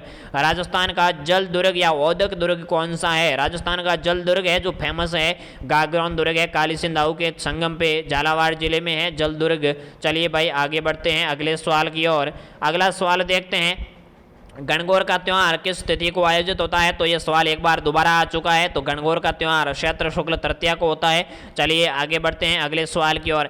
भारत का सबसे बड़ा कृषि फार्म कहाँ है। भारत का सबसे बड़ा कृषि फार्म कहाँ है, या एशिया का सबसे बड़ा कृषि फार्म भी आप इसको कह सकते हो। तो ये सूरतगढ़ गंगानगर में हो जाएगा, जहाँ आजकल शिक्षा के क्षेत्र में भी बहुत ज़्यादा क्रांति आई है, जहाँ का भाटिया आश्रम है वो बहुत प्रसिद्ध है। कौन कौन जुड़ा है भाटिया आश्रम से, एक बार कमेंट करके जरूर बताएं। चलिए आगे बढ़ते हैं अगले सवाल की ओर। राजस्थान की जनगणना 2011 के अनुसार निम्नलिखित में से गलत कथन की पहचान करें, यानी इस कथनों में से आपको गलत कथन है वो सूझ करना है। पहला है जनसंख्या वृद्धि दर 21.31% है, बिल्कुल सही है। लिंगानुपात 1000 महिलाओं प्रति 1000 पुरुष है। अरे ऐसा थोड़ा ही है, 1000 महिलाओं पे 1000 पुरुषों पे 1000 महिलाएं होती तो कुंवारे थोड़े ही घूमते लोग, बहुत सारे कुंवारे घूम रहे हैं। लिंगानुपात 928 है तो ये गलत हो जाएगा, सीधा सा इसका सही आंसर भी हो जाएगा। साक्षरता है ये 66.11% है। राज्य की सर्वाधिक जनसंख्या जयपुर जिले में रहती है, बिल्कुल। लिंगानुपात है वो 1000 नहीं है, 928 है, यानी काफ़ी लोग हैं, 70-72 लोग वो कुंवारे घूमते हैं। चलिए 1000 पे आगे बढ़ते हैं अगले सवाल की ओर। जैसलमेर के भाटी राजपूत जिस देवी की पूजा करते हैं वह कौन सी है। जैसलमेर के भाटी राजवंश कौन सी देवी की पूजा करते हैं। तो इसका राइट आंसर हो जाएगा आवड़ माता या चुग्गा माता या स्वांग्या माता। चलिए भाई आगे बढ़ते हैं अगले सवाल की ओर। भगवान शिव को समर्पित सिवाड़ के मेले का आयोजन राजस्थान के कौन से जिले में होता है या किस जिले में होता है। भगवान शिव को समर्पित सिवाड़ मेला है वो किस जिले का है। पहला है धौलपुर, दूसरा है करौली, तीसरा सवाई माधोपुर और चौथा है प्रतापगढ़। जल्दी से इसका राइट आंसर आपको कमेंट्स करके बताना है। तो इसका सही आंसर क्या हो जाएगा, सवाई माधोपुर जिले में सिवाड़ मेले का आयोजन होता है। किस मेले का, सिवाड़ मेले का। और कब होता है, शिवरात्रि पे। भगवान शिव का मेला है तो शिवरात्रि पे ही होगा, ये तो माना ही जाएगा। चलिए आगे बढ़ते हैं अगले सवाल की ओर। 51वां यानी 151वां सवाल है, नवीन राजस्थान नामक समाचार पत्र के संस्थापक कौन थे। नवीन राजस्थान समाचार पत्र है वो किसने निकाला। अर्जुन लाल सेठी, माणिक्यलाल वर्मा, विजय सिंह पथिक, गोपाल सिंह खरवा। तो इसका राइट आंसर हो जाएगा विजय सिंह पथिक ने नवीन राजस्थान है वो अजमेर से एक समाचार पत्र निकाला था, जिसका बाद में नाम क्या हो गया, तरुण राजस्थान हो गया। क्या होगा भाई, तरुण राजस्थान हो गया। चलिए आगे बढ़ते हैं अगले सवाल की ओर। राजस्थान सेवा संघ का निर्माण 1919 में पथिक यानी विजय सिंह पथिक, रामनारायण चौधरी एवं किंकर के द्वारा, हरिभाऊ किंकर के द्वारा किया गया था। तो ये किस स्थान पे किया, अजमेर, दिल्ली, वर्धा, सिरोही। तो इसका राइट आंसर हो जाएगा वर्धा। वर्धा कहाँ है भाई, महाराष्ट्र में है, लेकिन इस 1920 में से अजमेर ट्रांसफर कर दिया गया, ये भी पता होना चाहिए। आगे बढ़ते हैं अगले सवाल की ओर। मेवाड़ के महाराणा सांगा ने इब्राहिम लोदी को किस युद्ध में परास्त किया था। लोदी वंश का शासक था इब्राहिम लोदी, उसको मेवाड़ के महाराणा सांगा ने किस युद्ध में परास्त किया। तो इसका राइट आंसर हो जाएगा खातौली का युद्ध, जो 1517 में हुआ था। सही आंसर है खातौली का युद्ध। इब्राहिम लोदी हारा था और राणा सांगा जीत गए थे। आगे बढ़ते हैं अगले सवाल की ओर। राजस्थान में गुरु शिखर की ऊंचाई कितनी है। तो ये तो सभी को पता ही है, राजस्थान में गुरु शिखर की ऊंचाई 1722 मीटर है। कितनी है भाई, 1722 मीटर है। फीट में अगर आपको ऊंचाई पूछे तो 5650 मीटर हो जाएगा, सॉरी फीट हो जाएगा। आगे बढ़ते हैं अगले सवाल की ओर। उन दो सरदारों के नाम बताइए जिन्हें अकबर के समय 7000 की मनसबदारी प्रदान की गई थी। ऐसे कौन से दो सरदार थे जिन्हें मुगल बादशाह अकबर के दरबार में 7000 की मनसबदारी प्रदान की गई थी। मनसबदारी एक प्रथा होती थी जो मुगलों ने मंगोलों से ली थी। चलिए तो इसका राइट आंसर हो जाएगा राजा मान सिंह और कोके अजीज और मान सिंह को 7000 की मनसबदारी दी गई थी राजस्थान से। चलिए आगे बढ़ते हैं अगले सवाल की ओर। अगला सवाल देखते हैं। 22 जून 1908 को चित्तौड़गढ़ के रासमी परगना स्थित मातरकुंडिया नामक स्थान पर कौन सा किसान आंदोलन प्रारंभ हुआ। तो इसका राइट आंसर हो जाएगा जाट किसान आंदोलन। मातरकुंडिया को राजस्थान का हरिद्वार भी कहते हैं। मातरकुंडिया चित्तौड़गढ़ को राजस्थान का हरिद्वार भी कहा जाता है, जो रासमी में स्थित है। रासमी कहाँ है, चित्तौड़गढ़ की एक तहसील है। आगे बढ़ते हैं अगले सवाल की ओर। राज्य का सबसे प्राचीन व सुसंगठित उद्योग कौन सा है? यानी राजस्थान का सबसे पुराना और सुसंगठित उद्योग है वो तो सूती वस्त्र हो जाएगा, बिल्कुल जायज़ है। भारत का पूछे तो भी सूती वस्त्र और राजस्थान का पूछे तो भी सूती वस्त्र ही हो जाएगा। आगे बढ़ते हैं अगले सवाल की ओर। सूती वस्त्र की प्रथम मिल है वो 1889 में कहाँ खोली गई थी? ब्यावर अजमेर में खोली गई थी। किसने खोली? Damodar Das Rathi plus colonel Dixon ने खोली थी, तो ये ब्यावर अजमेर में। चलिए उसका ऊपर वाले का मैंने थोड़ा आपको बता दिया है, मेरे मन में रह गया था। मौसम के आधार पर राजस्थान की फसलों को कितने भागों में विभक्त किया जा सकता है? मौसम के आधार पर राजस्थान की फसलों को 3 भागों में विभक्त किया जाता है। एक है रबी, दूसरी है खरीफ और तीसरी है जायद। क्या है? तीसरी है जायद। चलिए भाई आगे बढ़ते हैं अगले सवाल की ओर। जिस झील का संबंध जयपुर जिले से है वह कौन सी है? यहाँ झील की जगह आपको बांध नाम भी मिल सकता है, तो झील और बांध लगभग समान ही होते हैं। तो रामगढ़ है, चिलीसेड है, कायलाना है, कोलायत है, तो इसका राइट आंसर हो जाएगा रामगढ़। रामगढ़ बांध है वो किस नदी पे है? बाणगंगा नदी पे है। चिलीसेड अलवर में है, कायलाना जोधपुर में है, कोलायत बीकानेर में है। चलिए भाई आगे बढ़ते हैं अगले सवाल की ओर।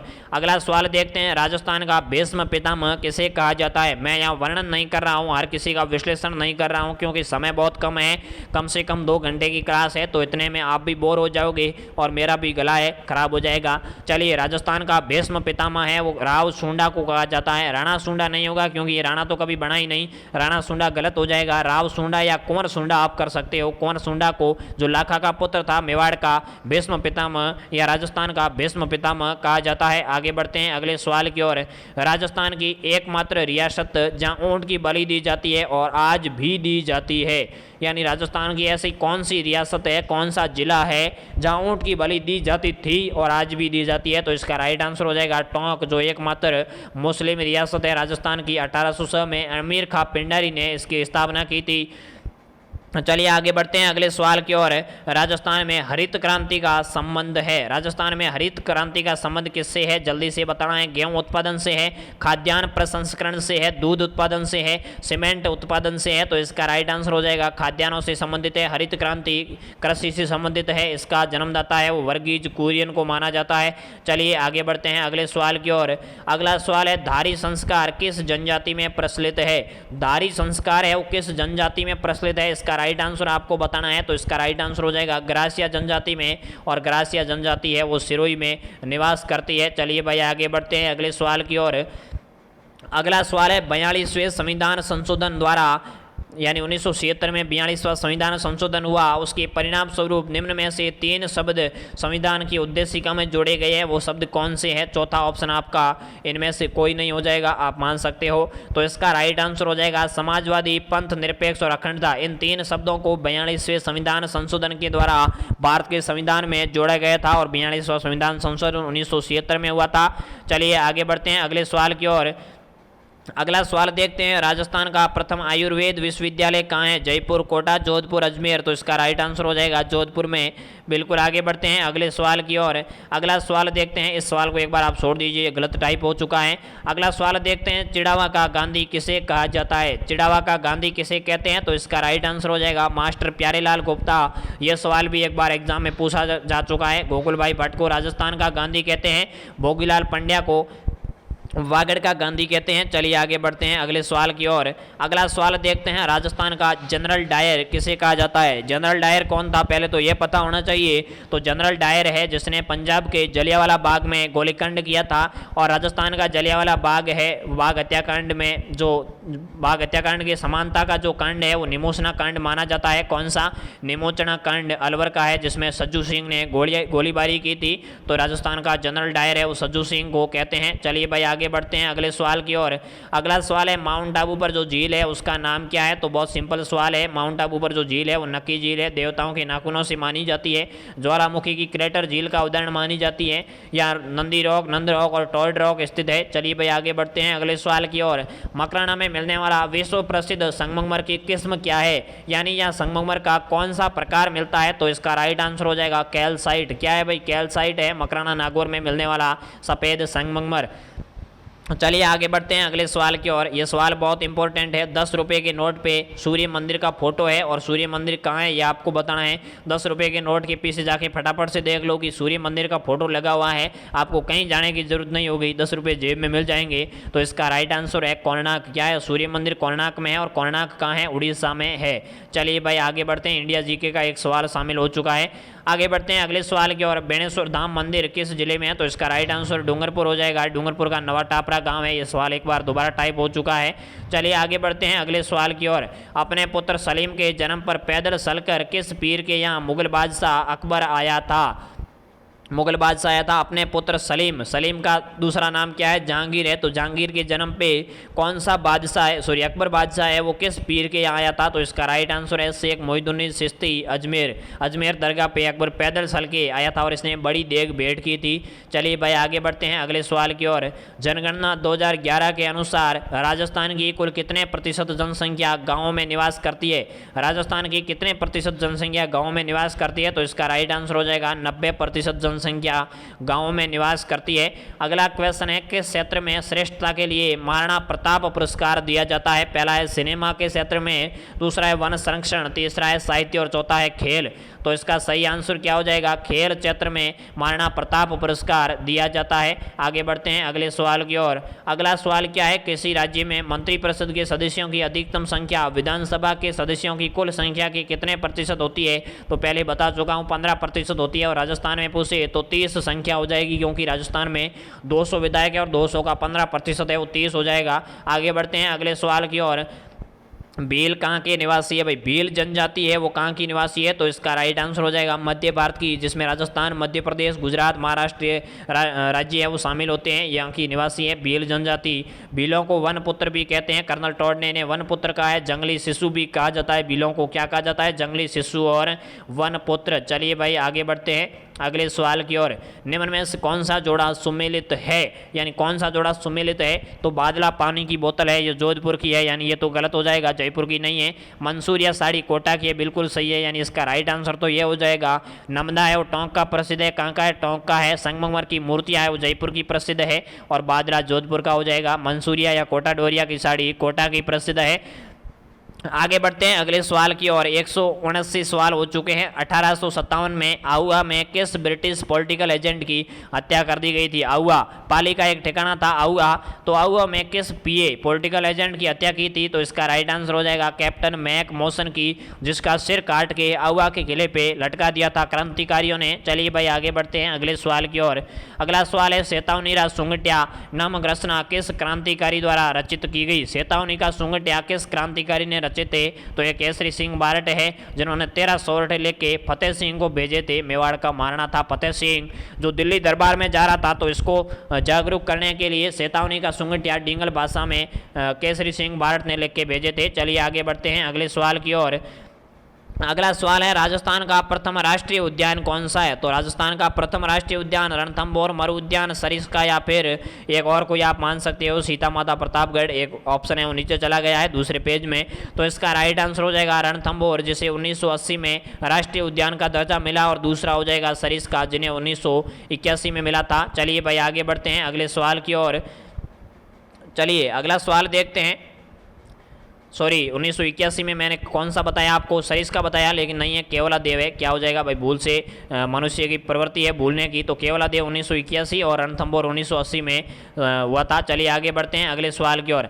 जलालुद्दीन खिलजी ने किस दुर्ग के बारे में कहा कि मैं ऐसे 10 दुर्गों को मुसलमान के एक बाल के बराबर भी नहीं समझता हूँ? तो ये रणथंभौर दुर्ग के बारे में कहा था। जब इसने आक्रमण किया जलालुद्दीन खिलजी ने, तो ये जीत नहीं पाया, तो इसने कहा था कि ऐसे 10 दुर्ग तो मैं मुसलमान के एक बाल के बराबर भी नहीं समझता हूं। आगे बढ़ते हैं अगले सवाल की ओर। राज्य में कौन सा पक्षी विलुप्ति की कगार पर है, यानी राजस्थान का कौन सा पक्षी विलुप्ति की कगार पे है? तो इसका राइट आंसर गोडावण हो जाएगा, जो दुर्भाग्य है कि राज्य का राज्य पक्षी भी है। राजस्थान का राज्य पक्षी कौन सा है? गोडावण है, जिसे मालमोरडी, सोन चिड़िया, गोंदना, उकरमेर पक्षी कहते हैं। तो इसका राइट आंसर गोडावण हो जाएगा, जो राजस्थान का राज्य पक्षी है, विलुप्ति की कगार पे है। चलिए आगे बढ़ते हैं अगले सवाल की ओर। राजस्थान में सागवान के वन निम्न में से किस जिले में नहीं पाए जाते हैं? तो अमूमन इन चारों जिलों में सागवान के वन पाए जाते हैं, लेकिन अगर ऑप्शन के आधार पर उत्तर करो तो सिरोही कर देना। बाकी सिरोही में, माउंट आबू में भी सागवान के वन पाए जाते हैं, तो ये सारे हैं वो सही भी माने जा सकते हैं और सिरोही इसका उत्तर भी हो सकता है, वो आप ऑप्शन के अनुसार एग्जाम में कर सकते हो। चलिए आगे बढ़ते हैं। धरती दोरारी व पीतल पातल जैसी अमर रचनाओं के रचयिता कौन है? धरती दोरारी व पीतल पातल जैसी अमर रचनाओं के रचयिता कौन है? तो इसका राइट आंसर हो जाएगा कन्हैयालाल सेठिया, जो चूरू से संबंधित थे। कन्हैयालाल जी सेठिया ने धरती दोरारी, पीतल और पातल जैसी अमर रचनाओं की रचना की थी। वर्तमान में तो धरती चौरारी मानी जाती है। चलिए आगे बढ़ते हैं अगले सवाल की ओर। कपास के लिए उपयुक्त जलवायु कौन सी है? कपास के लिए उपयुक्त जलवायु कौन सी है? कपास में काली मिट्टी होती है, कपास के लिए काली मिट्टी उपयुक्त रहती है और जलवायु है वो उष्ण कटिबंधीय जलवायु कपास के लिए उपयुक्त मानी जाती है। आगे बढ़ते हैं अगले सवाल की ओर। निम्नलिखित में से कौन सा स्थल राजस्थान में 1857 की क्रांति का केंद्र नहीं था? तो इसका राइट आंसर हो जाएगा जयपुर। जयपुर का महाराजा था राम सिंह, जिसने अंग्रेजों का साथ दिया था, क्रांति नहीं होने दी थी। चलिए आगे बढ़ते हैं अगले सवाल की ओर। अगला सवाल देखते हैं। सरगासुली ईसर लाट कहाँ स्थित है? तो ये जयपुर में है। किसने बनवाई थी? महाराणा ईश्वरी सिंह ने, महाराजा ईश्वरी सिंह ने बनाई थी। ईश्वरी सिंह ने जयपुर की त्रिपोलिया बाजार में, कौन सी बाजार है? त्रिपोलिया बाजार में सरगासुलिया ईसर लाट बनाई थी, जो 7 मंजिला है। चलिए आगे बढ़ते हैं अगले सवाल की ओर। राजस्थान में त्याग प्रथा का संबंध किस समाज से था? तो त्याग प्रथा है वो क्षत्रिय समाज से संबंधित थी। त्याग प्रथा क्या थी? तो इसमें लड़की की शादी पे क्या है, रावों या भाटों को, किसको, राव या भाट जाति के लोगों को मुंह मांगा दान देना पड़ता था। इसलिए त्याग प्रथा के कारण ही क्षत्रिय जाति के लोग हैं वो लड़की को जन्म देते ही मार देते थे, क्योंकि ये बहुत महंगी प्रथा थी। बाद में इसको बंद कर दिया गया है, वर्तमान में ये अस्तित्व में नहीं है। उत्तरी भारत का पहला रावण मंदिर कौन सा है? वही रावण जो सीता माता का हरण करके ले गया था, उसी का मंदिर बनाया है उत्तरी भारत में। तो इसका राइट आंसर है जोधपुर, और जोधपुर में है मंडोर। मंडोर में रावण का ससुराल माना जाता है। कहा जाता है कि मंदोदरी है रावण की पत्नी, वो मंडोर जोधपुर से संबंधित थी। चलिए आगे बढ़ते हैं अगले सवाल की ओर। करवा चौथ का व्रत कब मनाया जाता है? तो ये तो मैंने आपको पहले बता दिया, दोबारा सवाल आया है। अगला सवाल है मूसी महारानी की छतरी कहाँ स्थित है? मूसी महारानी की छतरी अलवर में है। 80 खंभों की छतरी है अलवर में मूसी महारानी की। चलिए आगे बढ़ते हैं अगले सवाल की ओर। किस जिले में मेवाड़ी भाषा नहीं बोली जाती है? तो इसका राइट आंसर हो जाएगा सिरोही। सिरोही में गोडवाड़ी भाषा बोली जाती है, साथ में थोड़ी बहुत मारवाड़ी भी बोली जाती है। चलिए आगे बढ़ते हैं अगले सवाल की ओर। मेवाड़ के महाराणा किस महाराणा ने संगीत पर ग्रंथ लिखा था? तो इसका राइट आंसर हो जाएगा महाराणा कुंभा ने संगीत राज, संगीत मीमांसा, संगीत प्रबंध, सूड प्रबंध, बहुत सारे ग्रंथ है वो संगीत पे लिखे थे। चलिए मौसर क्या है? तो मौसर आपको पता ही है, मृत्यु भोज की प्रथा है। औसर आपसे पूछे तो औसर है वो जीवित खर्च माना जाता है, मौसर मृत्यु भोज माना जाता है। आगे बढ़ते हैं अगले सवाल की ओर। बसंतगढ़ का शिलालेख किस जिले से संबंधित है? तो बसंतगढ़ का शिलालेख है वो सिरोही जिले से संबंधित है, जिसमें सबसे पहले राजस्थानिया द्वितीय शब्द मिलता है। ये 725 ईस्वी का है। कब का है? 725 ईस्वी का है। सावड़ा वंश का है, वर्मलात के समय का है, दास प्रथा पर उत्कीर्ण है। चलिए आगे बढ़ते हैं अगले सवाल की ओर। अगला सवाल है केसरिया बालम आवोनी पधारो हमारे देश को कौन सी राग में प्रसिद्धि मिली? तो ये मांड राग में प्रसिद्धि मिली। इसको सबसे पहले अल्लाह जलाईबाई ने मांड राग में गाया था, जो बीकानेर की थी। ये राज्य का राज्य गीत भी है। आगे बढ़ते हैं अगले सवाल की ओर। टोडगढ़ रावली अभ्यारण्य किस जिले में है? तो टोडगढ़ रावली अभ्यारण्य वो अजमेर जिले में है। अजमेर में टोडगढ़ दुर्ग भी है, जो कर्नल टोड ने बनाया हुआ माना जाता है। आगे बढ़ते हैं अगले सवाल की ओर। राजस्थानी भाषा का सर्वप्रथम वर्गीकरण किसने किया? राजस्थानी भाषा का सर्वप्रथम वर्गीकरण है वो जॉर्ज अब्राहम गिरिसन ने किया था। चलिए आगे बढ़ते हैं अगले सवाल की ओर। आज का लास्ट सवाल है साथियों, पूरे 200 सवाल हो चुके हैं। तो नेजा नृत्य किस त्यौहार पर आयोजित किया जाता है? तो ये होली पे भील जनजाति के लोग करते हैं, ये एक युगल नृत्य है। तो ये थे आज के 200 सवाल। एक बार कमेंट करके जरूर बताएं क्लास कैसी लगी। मिलते हैं साथियों किसी नेक्स्ट क्लास में, तब तक के लिए आप चैनल पर पहली बार आए हो तो सब्सक्राइब कीजिए, वीडियो को अपने साथियों तक शेयर कीजिए। पढ़ते रहिए, मस्त रहिए, खुश रहिए। मिलते हैं किसी नेक्स्ट क्लास में, तब तक के लिए जय हिंद, जय भारत।